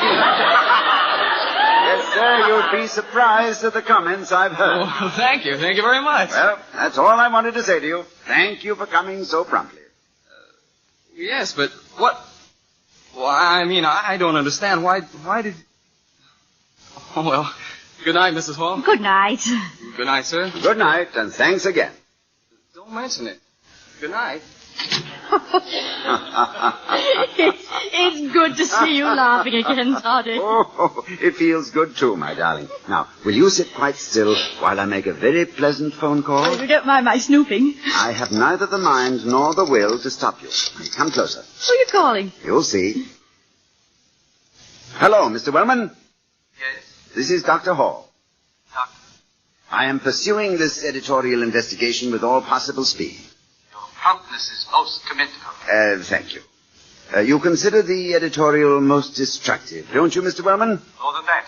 Student opinion of this nature can destroy forever the authority of this college. And you feel, then, that nothing short of expulsion would be proper punishment for the author? Beyond expelling him, I personally would like to send him to prison. I consider the writer unfit for any association with ID. I see. Shall I say that to the board in the morning, Mr. Wellman? By all means. Very well. But before I hang up, I feel that you should know that Jared Buckley did not write it. Then who did? You did, Mr. Wellman, in 1907. Good night.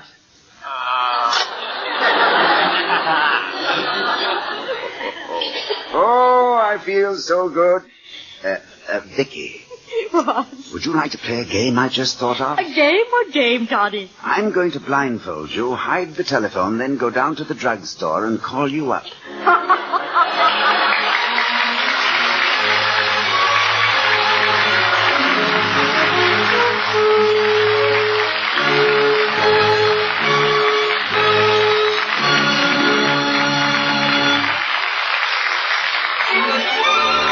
I was curious. I tasted it. Now I know why Schlitz is the beer that made Milwaukee famous. And here again are Mr. and Mrs. Ronald Coleman. When we get this month's telephone bill, my dear, don't show it to me. Just pay it. Pay it cheerfully. Why, won't you want to look it over? Not this one, no. My last call was worth the entire bill. So just send a check, even though the charges may seem exorbitant. Any conversation I've had with Mr. Wellman, I am happy to consider a long-distance call. All right. Thank you. Good night, everybody. Good night.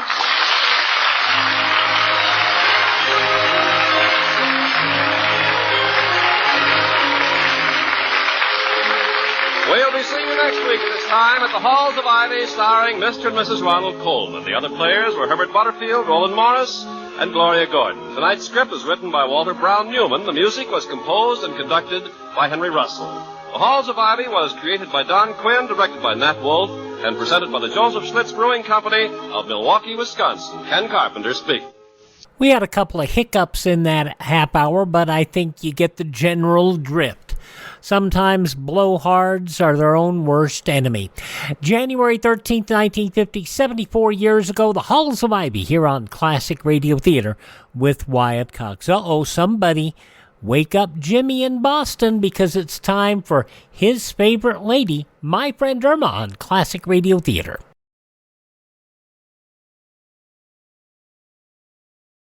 When you look over your morning mail, there's one thing you can be sure of. The bills always seem to arrive right on time. How do they do it? Ever notice that businessmen use zip code? How about you? Use zip code on all your mail and keep the good news moving fast, too. Don't tie up the mail. Use zip code. Although sometimes we wish they didn't. From 72 years ago, January 13th, 1952, Marie Wilson and My Friend Irma.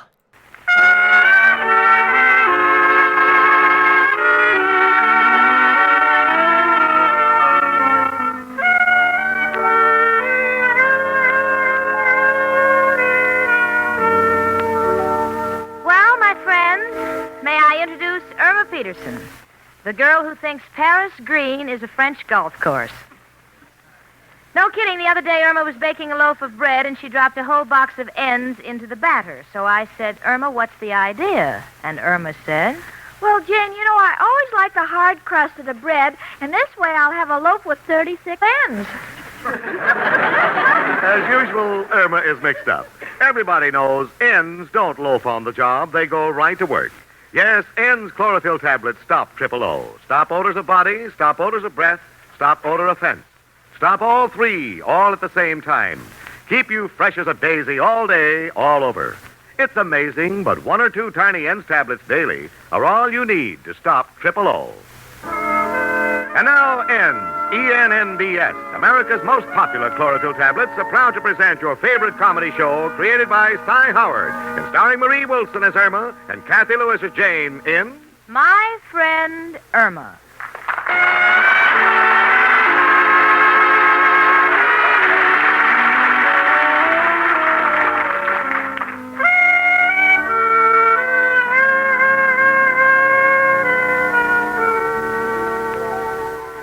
What's that you're writing? It's a speech I'm going to make to my Cub Scouts. Now, don't talk to me, Jane, because I'm trying to concentrate. Benjamin Franklin was born on January 17. He is the man who invented electricity by flying a kite. Today, we get all our electricity from powerhouses, but the tradition of Benjamin Franklin is still alive. Because if you write to the electric company and tell them you haven't got money to pay the bill, they will tell you to go fly a kite.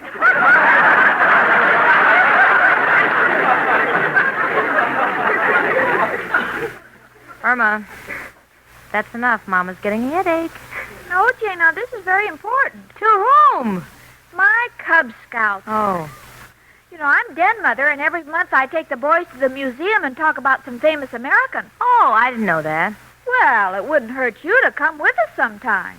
Last month I discussed naval heroes. Indeed. Admiral Peary, Admiral Dewey, and the naval hero of the American Revolution, John Charles Thomas. You couldn't possibly mean John Paul Jones. Jen, you're confusing me. He's a singer. Oh. Now, this Thursday is Benjamin Franklin's anniversary, and... Gee, I wonder who that could be. I don't know. The way you've got things, it could be Paul Revere. Come in. Oh, girls, I'm so excited. He's coming. I mean, he's here. I mean, oh, it's so wonderful. I'm standing here babbling like an idiot. So what? I've been told the same thing many times. Out of the blue, after all this waiting. Come on. What in the world is it? Oh, well, let me get back to the beginning. As you know, I come from a tribe of gypsies. And as we were crossing Romania... Romania? Oh, yes, that's right next to Massachusetts. No, it's in Europe. Massachusetts? Irma, there's a virus going around. Close your mouth.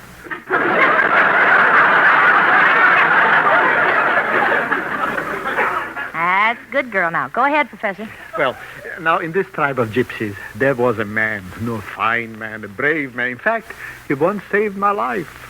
And I swore in gypsy blood that if I could, I would repay Lajah Sozlov and nothing would stop me. And now you have the chance? Yes, the entire tribe was wiped out in the last war. But I learned through friends that the grandson of Lajah is in a refugee camp. 9-year-old boy named Zaurus. And you're bringing him here. That's the news I got. This letter. He's on Ellis Island right now. Ellis Island? Why, that's where Napoleon was imprisoned. Irma, the virus is still around. I'm sorry. Let me see that letter, Professor. Yeah, Jamie. On January 17th, will be released unto your custody. Oh, Professor, this is wonderful of you. Wonderful of me? Oh, Janie, my heart is singing to live in a country where I can do this. Just think the poor little boy, all the way from war-torn Europe, living in bombed-out cellars, in the mud and the rain, without heat, beds, no running water. No... Oh, my goodness, a terrible thought just occurred to me. What? You'll see my place. You'll want to go back there. Don't you worry, Professor. We'll give him a home he'll never forget. Oh, I know I can always count on my two little darlings. No, but here's what bothers me, Janie. The boy doesn't speak a word of English. And besides, I work 7 days a week. What kind of father will I make him? Oh, it'll work out, Professor. I'll see that he's registered in school. And I'll make him a member of our Cub Scouts. When'll he be here? Thursday. Oh, wonderful. I'm taking the boys to the museum. I can teach little Zars all about American history. Have you told Mrs. O'Reilly about the boy? Oh, that monster. Please, nobody tell her. She's liable to raise the rent on me. Oh, how can you say that? How can I say that? Janie, my rent is $8 a week. Last week she wanted to charge me $16. Why? Because I had a dizzy spell and I told her I was seeing double. Well, girls, I got to go now and buy a little suit for Zara. How do you like that? I already feel like a father. Oh, well, it's only natural. When Al gave me that little pet monkey, I felt just like a mother.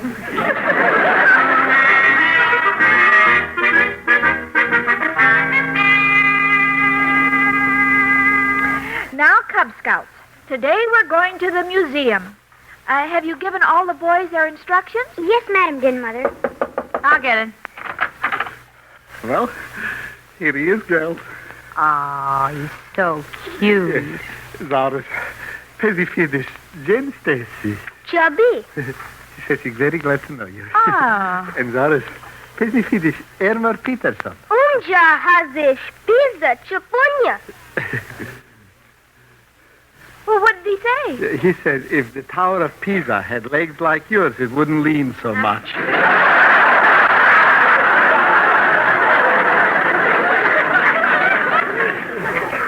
He said that? Once a gypsy, always a gypsy. Irma, darling, will you take good care of him? I have to go to work now. Zaurus, deja vigi kalnachi until I will be. What did you tell him? Oh, I told him, when he's hungry, to open his mouth. When he wants to be excused, raise his hand. Oh, I'll remember that. And I'll get it straight. When he raises his hand, don't show him to the kitchen.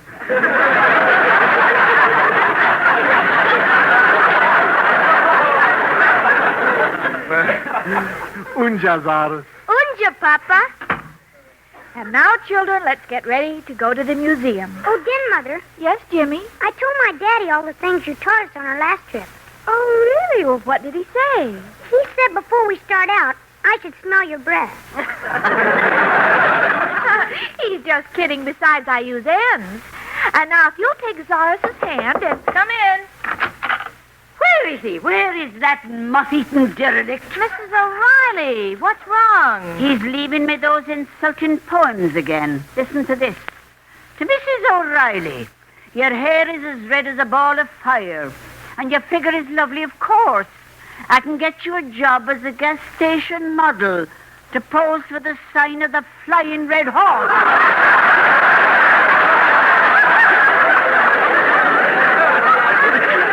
You know, the first excuse I get, I'm going to throw that bum out of here.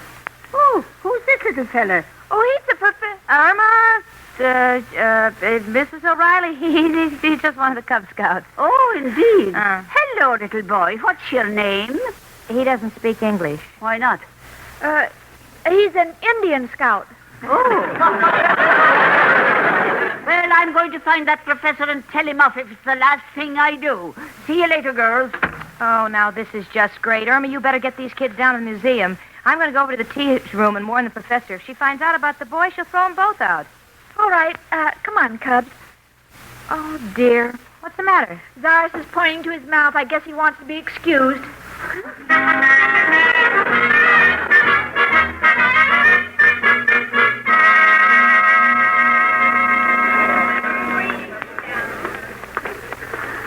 All right, Cubs. Now watch your step. Oh, here we are. Now, as you know, today is Benjamin Franklin's birthday. I brought you to this museum so we can learn about the great American leaders, so Zaurus can see what a wonderful country he now lives in. Now, in this glass case, we see a mummy. Why is he all bandaged up like that? Oh, he probably died in an accident. Now, underneath him is this sign, 800 BC. What does BC mean? Well, I'm not sure whether that stands for bushels or quarts. Papa. Oh, he wants to go home. That's the only word he knows. He misses the professor. Now, let's see, how do we get out of here? Oh, there's a sign.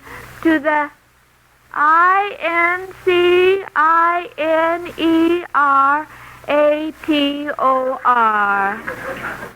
Oh, to the escalator. All right, children, now follow me.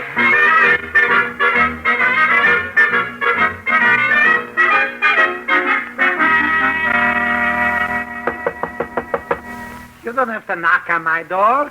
Just blow. It will fall down. Kropotkin? Oh, the mailman. Here's a special delivery for you. Oh, thank you. What could this be? Professor Kropotkin, this will inform you. Oh, no, my goodness.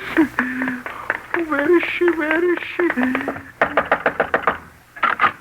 Professor, I looked for you at the tea room. I couldn't find you. Oh, Janie, this is terrible. Look. What is it? No, it's from the immigration authorities.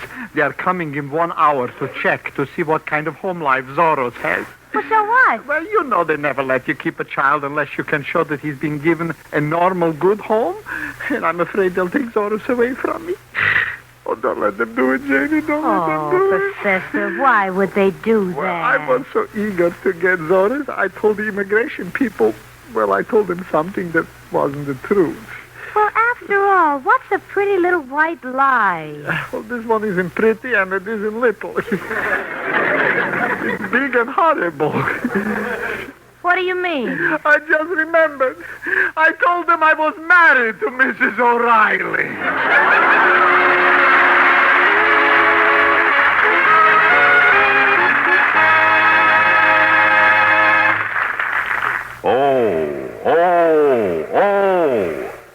a man with triple O. Let's listen as he asks his druggist what to do.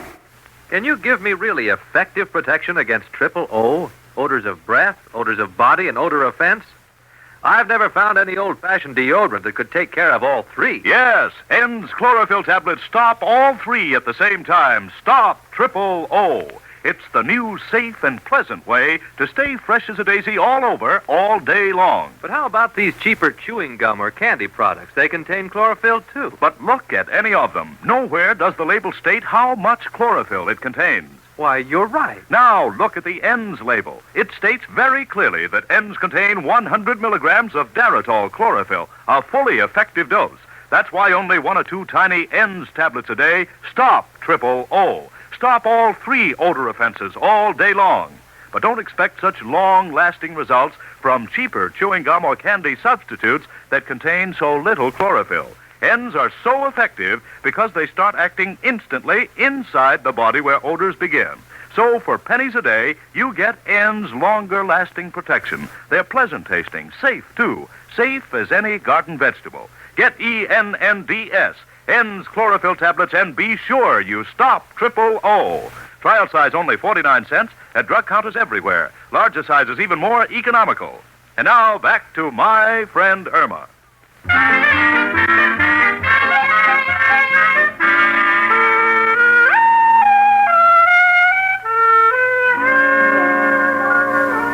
Professor, don't sit there like that with your head in your hands. After all, you're not going to the electric chair. Janie, you told me the only solution is to marry Mrs. O'Reilly. And to me, this is like the electric chair.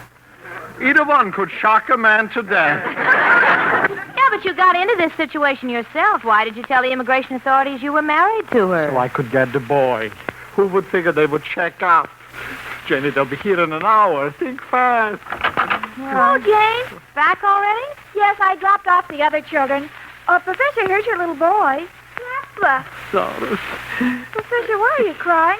The professor's in trouble. He told the immigration authorities he was married to Mrs. O'Reilly, and they're coming in an hour to check. Well, Professor, there's still time for you to marry her. Everyone with the same terrible advice. I'm like a horse that is sick, and every veterinarian that comes in says, shoot him. But Mrs. O'Reilly likes you, and there are many ways to win a woman's heart. I don't want to win her heart, because then I'll have to take the rest of her, and this is too much for any man. Besides, it wouldn't be fair to her that I should ask to marry me because of an emergency. This is like inviting a plumber to dinner because the stove is broke. Well, that's your final decision? Yes. I will not marry Mrs. O'Reilly out of convenience. And if they take that boy away, I will follow him wherever they send him. This is my solemn pledge. Well, Jean, what do you think's going to happen? Oh, honey, I don't know. The authorities may send the boy back to Romania, and I guess the professor will follow him. Oh, I've got enough without you. But the professor's too old to go to Romania. I saw Quo Vadis. All those Romans walk around in sheets. He'll catch pneumonia. Wish I could catch something. Maybe a fast train. Come in. Hiya, chicken. Oh, well. Oh, my. Well, chicken, what's wrong? Haven't seen you look so sad since you found out what I paid for your Christmas present. Al, I'll give it to you quickly. In order to get custody of a child, the professor told the authorities he was married to Mrs. O'Reilly, and they're coming here to check. Oh, well, that's very simple. All we do is get somebody to pose as Mrs. O'Reilly. Now, Mushy here is great when he gets dressed as a dame. Yeah, sure, he fools everybody. You should have seen him at the Teamsters Masquerade. Yeah, I got 4 proposals from fellas. Mushy, do you think you could dream up something that would look like Mrs. O'Reilly's hair? Well, I could put a tomato on my head and pump it up until it explodes. Sounds great. Girls, got to admit we come up with things fast. We're right on the ball. Oh, I'll say you're right on the ball. It's only a matter of time till they put a chain on it so it doesn't get too far from your leg. Now, just a minute, you. You can't say them things to my best friend. You talking to me? Yeah. You got one of the biggest mouths I ever heard. That's the reason I have never asked you for no date. Oh, so that's the reason. Yeah. I must remember to have it stretched. Oh, don't get high-hat with me. You're no better than none of the others. Underneath it all, you dames, you're all alike. Yeah, take off your skin and nobody would go out with you. Wait a minute, children. Maybe a lawyer can help the professor.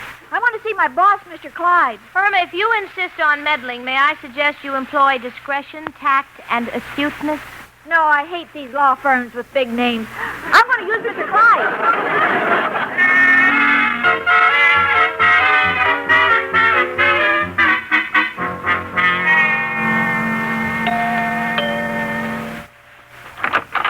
Oh, Irma Peterson. Come in, won't you? Well, thank you, Mrs. Clyde. May I see Mr. Clyde? Well, he's indisposed, but he can see you. Just don't tell him anything depressing. You know how he is. The moment he gets a headache, he thinks he's passing away. Oh, men are such babies. Where is he? Through that door down the hall. Thank you. My, these carpets are wonderful to walk on. Well, they have high piles. Oh, I understand. We sweep under ours, too.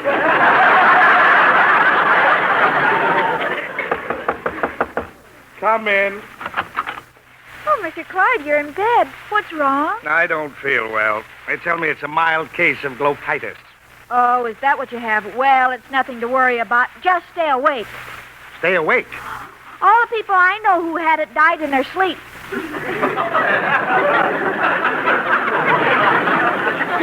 Miss Peterson, aside from being a cheerleader, what else brings you here? Mr. Clyde, do you have any influence with the immigration office? Yes, but it can't help me. You're an American. I can't have you deported. No,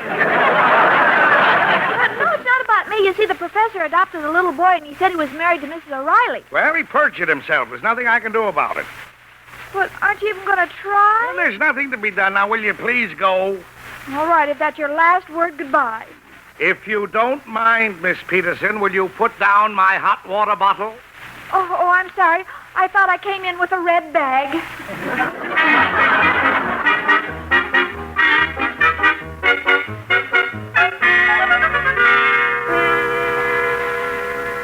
Oh, Mrs. O'Reilly, this is an act of mercy. The professor is up in his room crying his eyes out. He loves this little boy. Oh, you can't let him down. But, Janie, he had no business saying I was married. It hurts a girl. It's like a store putting up a sign, going out of business. Well, can't you just pretend? No. If the man had ever said a decent thing about me, it might be different. But, you know, you just can't love a man who keeps comparing your figure with 500 pounds of knockwurst. Well, you know he's kidding. Look, the immigration inspector will be here in a few minutes. Just do it this one time. Well, I doubt it, Janie. Hello, Jane. I've had no luck with Mr. Clyde. How about here? Ceiling 0. You can say that again. The professor thought he could twist me around his little finger. Oh, that's not true. He often told me he couldn't lift you with a 10-ton truck. Irma. All right, Mrs. O'Reilly, if that's your decision. Right now it is. Well, I'm going down to freshen up. I've got to get a new kind of glue for the eyelashes. Every time I wink at a fella, I can't see him for the rest of the night. What are we going to do, Jane? I don't know, sweetie. I think it's too late to do anything now. I'll see who it is. Hello, girls. Come in, Jarvis. Oh, Professor, your eyes are red. Girls, I know there is no hope, but can I please say that this is my room when the inspector comes? Of course you can, Professor. You should have seen Zaras when he first saw my room. What did he say? I'll get him to repeat. Zaras, stati porgedi di room. Bocho-locho. Bocho-locho? Yeah, this means what a horrible mess. Oh. We gypsies say bocho-locho when we pass a dump or an overturned trash can. Girls, I left my bag in here. Oh, it's you, Professor, and this Indian scout. All right, I was trying to fool you. But I want you to meet Zoros before they take him away from us. Zoros, Casey lady. Ask him what he thinks of me. All right. Doris, Satipoja, Mrs. O'Reilly. Pocho, rocho.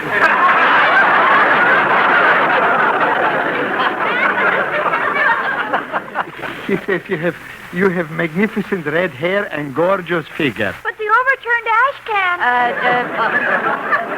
Irma, there's a drip in the sink. Will you join us? So the little fellow likes me red hair and me lovely figure. Well, isn't that nice? Oh, gosh. Oh, that must be him. Don't fight what must be. Let him in. I'm from the immigration office. Oh, hello, Professor. Are you his wife? Well, I'm his wife. Welcome to our home. Today's our anniversary. Come here, hubby dear, and give me a great big kiss. Can we just shake hands? Don't be bashful. Oh, Inspector, we're making a fine home for Zoris on this our 10th anniversary. Come here, hubby. I'm going to kiss you for every year. Well, this is what we like to find. You can count on a favorable report. Goodbye. For goodness sake, Miss O'Reilly, stop the kissing. He went already. Listen, did you want me to act as your wife? Yes. Well, don't tell me how to play me part. Here's another kiss. Oh, Bojo Lojo.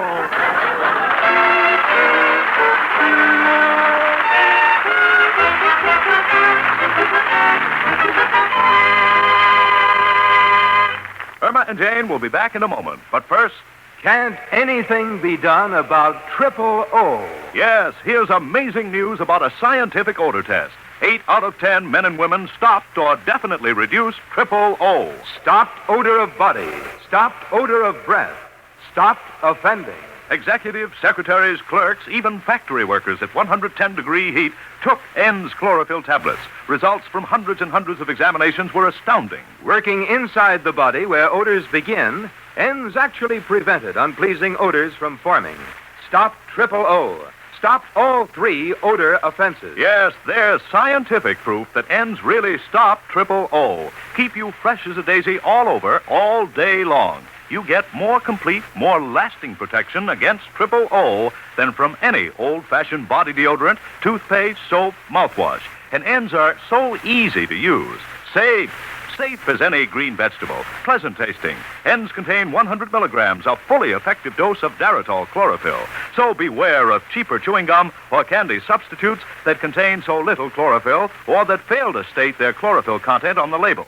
Insist on N's chlorophyll tablets. That's N's, E-N-N-D-S. Trial size only 49 cents, larger sizes even more economical. Stop triple O with N's.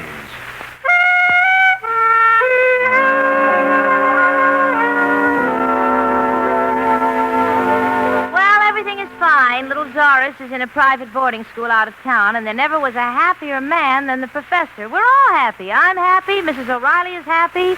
She should be. It's the first time she's been kissed since her mother presented her to President McKinley. Irma is happy. Oh, you bet I am. You know why? You tell them, Fort Pearson. Friends, we wish to announce that in answer to my friend Irma's offer last week to work as secretary for a day for the highest bidder to the March of Dimes, Irma's friends have been responding in gratifying numbers. At the present time, there exists a tie for the highest bid.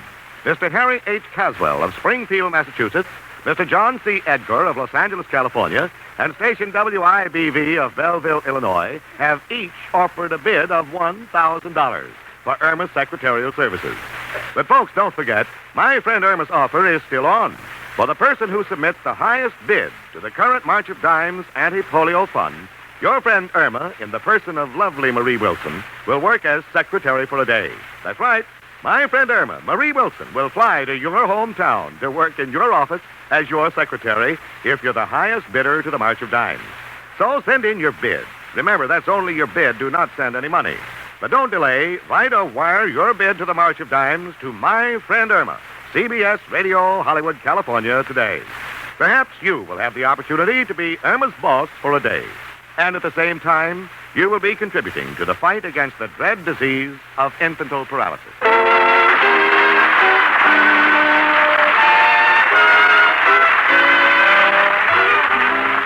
My Friend Irma is a Cy Howard production and is directed by Park Levy, who writes the script with Stanley Adams. Pat Burton is associate producer. Marie Wilson is starred as Irma and Kathy Lewis as Jane. The part of Al was played by John Brown. Hans Conried was heard as Professor Kropotkin, Gloria Gordon as Mrs. O'Reilly, and Alan Reed as Mr. Clyde. Music was under the direction of Lud Gruskin. Tired-looking eyes can ruin your appearance, make you look unattractive, dull. So don't take chances. When eyes are red, weary from lack of sleep, glare, driving, get Eye-Gene. 2 soothing drops in each eye float away that tired eye feeling at once. Eye-Gene is like a prescription, contains Lexitol, acts as a tonic for the eyes. Safe, gentle, too. Get Eye-Gene, Eyegene, tonight. Use it daily for bright, attractive eyes. Trial size only 25 cents. Larger sizes even more economical. Eye-Gene at drug counters everywhere.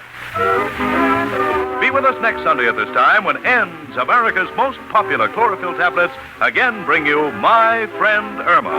Carl Caruso speaking. Now stay tuned for Irma's Crook, starring Eve Arden, which follows immediately on most of these CBS stations.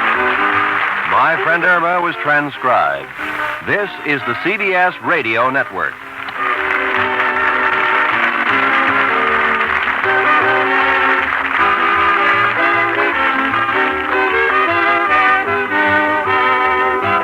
And we told you last week that the Coca-Cola Company in Fort Worth, Texas, ended up winning the bidding for Irma's services. Alrighty, January 13th, 1952, My Friend Irma, here on Classic Radio Theater with Wyatt Cox. Oh, tomorrow. I haven't even mentioned tomorrow's show, have I? For tomorrow's program, we'll have Phil Harris and Alice Faye, Jimmy Durante, the Old Gold Comedy Theater, Groucho and You Bet Your Life, and an episode of Claudia. That's all on our Sunday Classic Radio Theater with Wyatt Cox. And coming up on Monday, Crime with the Adventures of Philip Marlowe, The Whistler, Inner Sanctum, Casey Crime Photographer, and we'll get back to Lum and Abner. That's all coming up on our next program here. On Monday's program, I should say. Right now, we'll wrap up our Saturday show with an episode of Lum and Abner and the confusion as to who really owns the Jot 'em Down store. Friends, this is Jim Amici. About 40,000 lives a year needlessly lost. The circumstances were traffic accidents, but, says the National Safety Council, the causes were human. Human failure to pay attention to the road and weather conditions, to slow down when needed, or even to care whether you arrive safely. Make safe driving your responsibility. And now, as promised, Lum and Abner, we go back to 82 years ago, January 13th, 1942, and see what's going on with Lum since he's no longer a part of the Jot 'em Down store. The makers of Alka-Seltzer bring you Lum and Abner.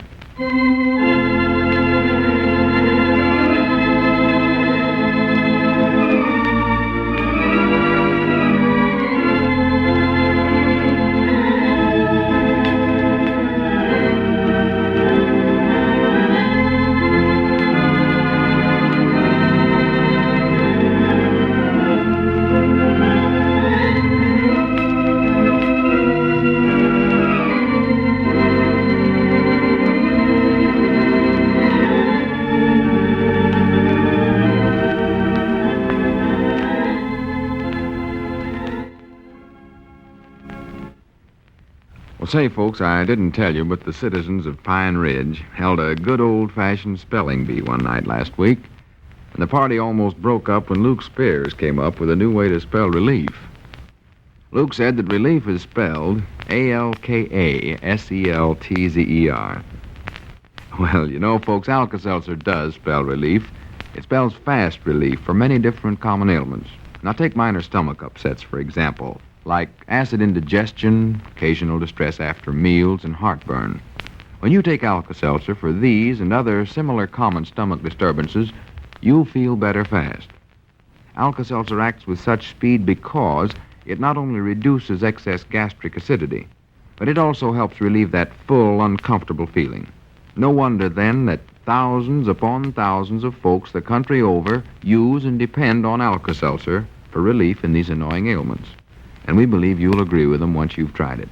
So remember, next time some minor stomach upset causes you discomfort, just ask your druggist for Alka-Seltzer. He has it by the package and also serves it by the glass at his soda fountain. And now, let's see what's going on down in Pine Ridge. Well, so far, all of Lum's efforts to work on Abner's sympathy and thus get back into the store have failed.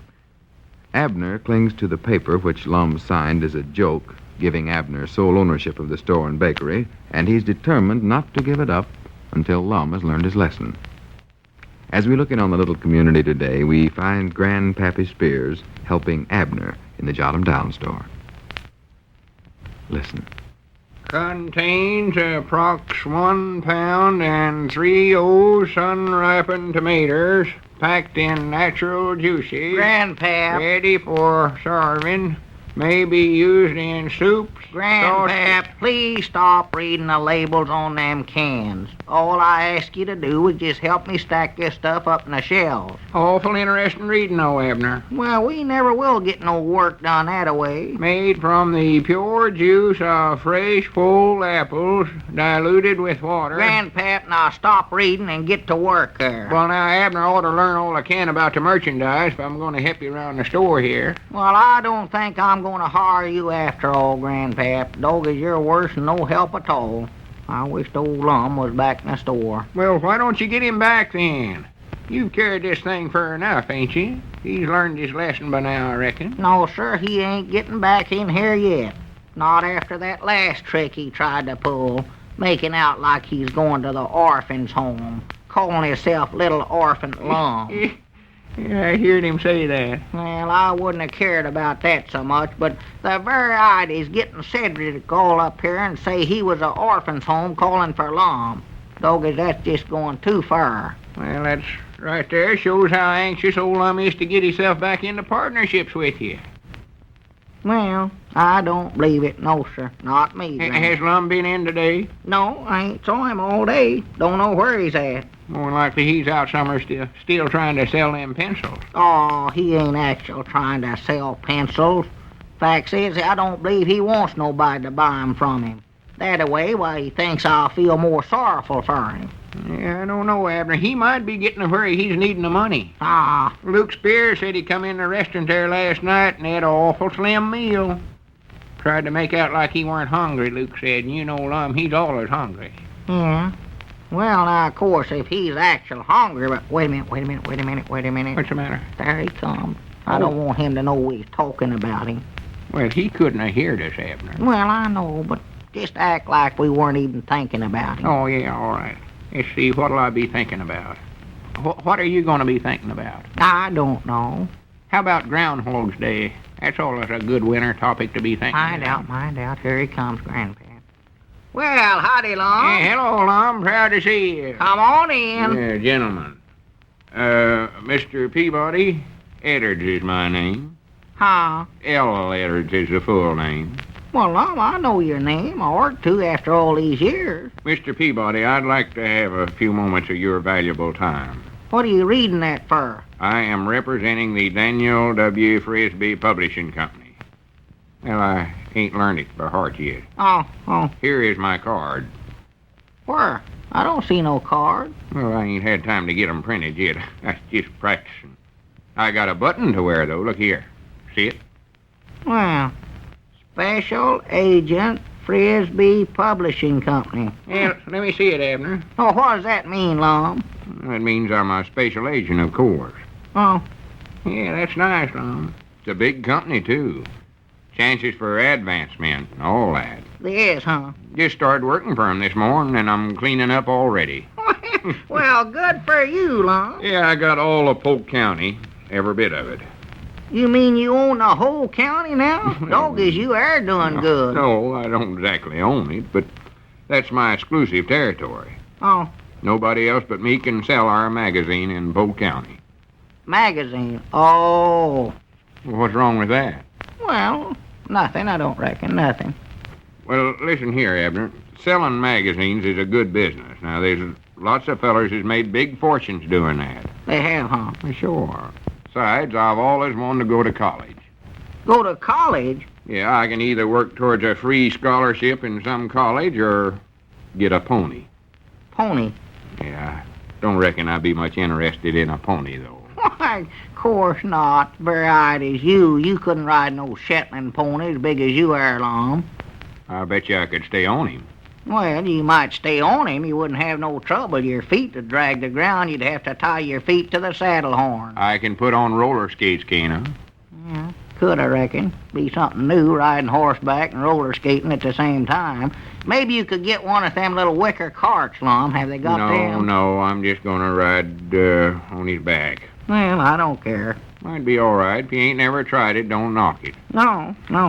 Besides, I think you have to sell more magazines to get the pony anyway. You do, huh? How many have you sold so far, Lom? Oh, I don't know. Been selling so fast, I ain't kept track. Well, about how many? Oh, I don't know, Abner. I'll have to check up when I go home tonight. Who you been selling to? Oh, people. Different people. Who? Well, I can't recollect all their names, grannies. I ain't no memories expert. Well, just name one. All right. Cedric Weehunt. Now. Did Cedric buy one? Well, he ain't actual bought it yet. He's going to talk it over with his papa first. I think he'll take one, though. Lom.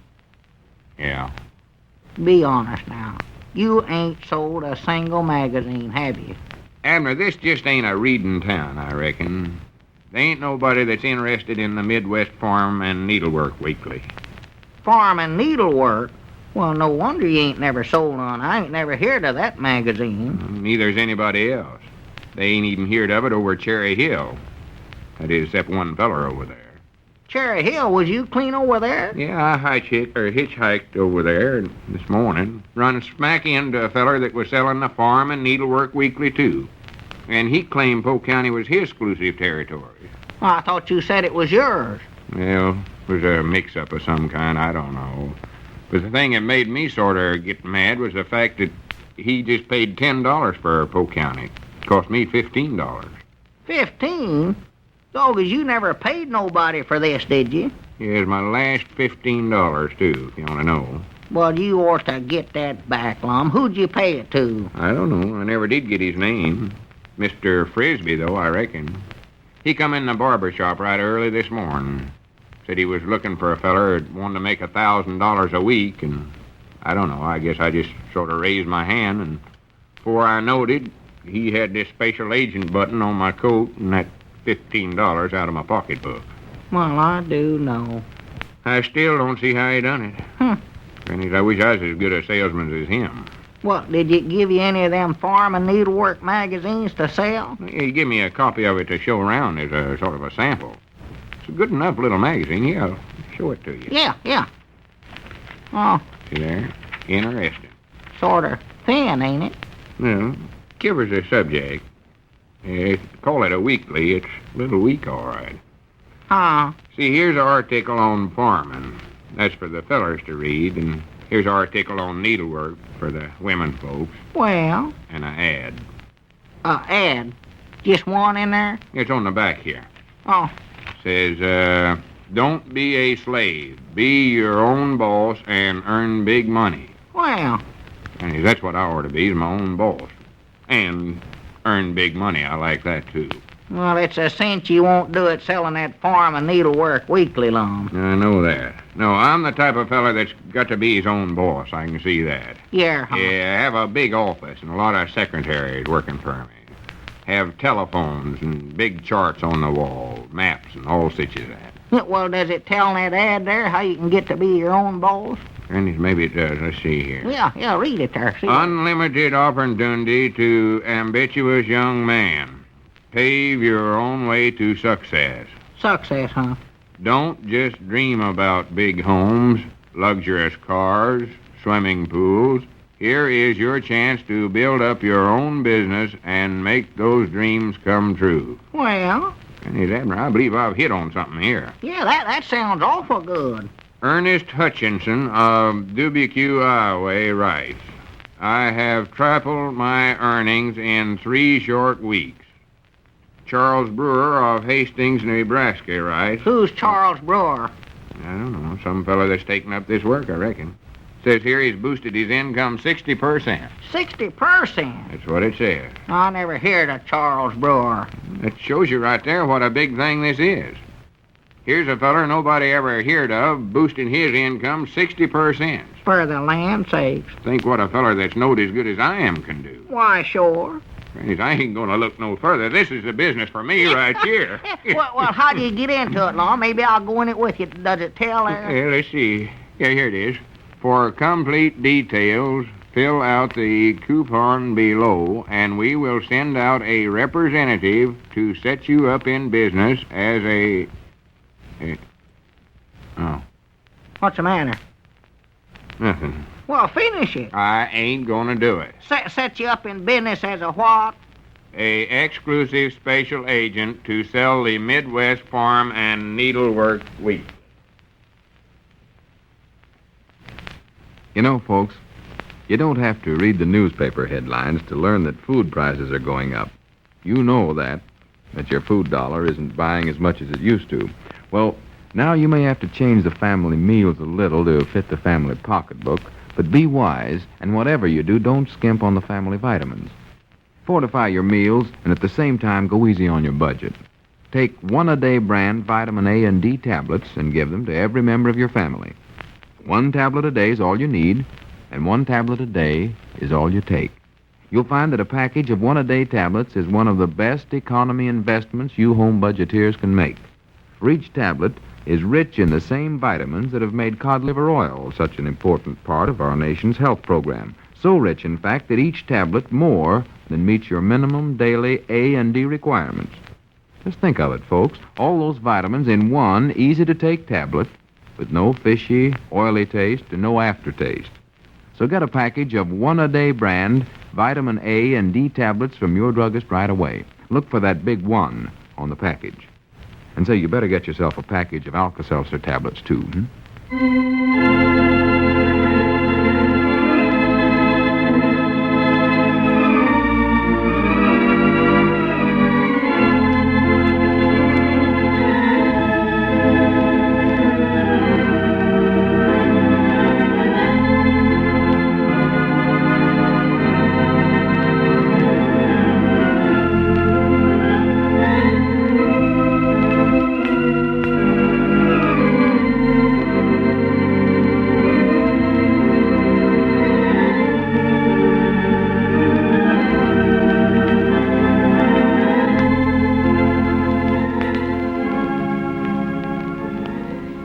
Well, of course, I'm sure since the Internet's come around, the International Farm and Needlework Weekly is not as hot an item as it was in 1942. January 13th, 1942, 82 years ago, Lum and Abner. Have yourself a great Saturday, won't you please? Tomorrow, Phil Harrison, Alice Faye, Jimmy Durante, the Old Gold Comedy Theater, You Bet Your Life with Groucho, and an episode of Claudia. We'll see you on Sunday for another edition of Classic Radio Theater with Wyatt Cox.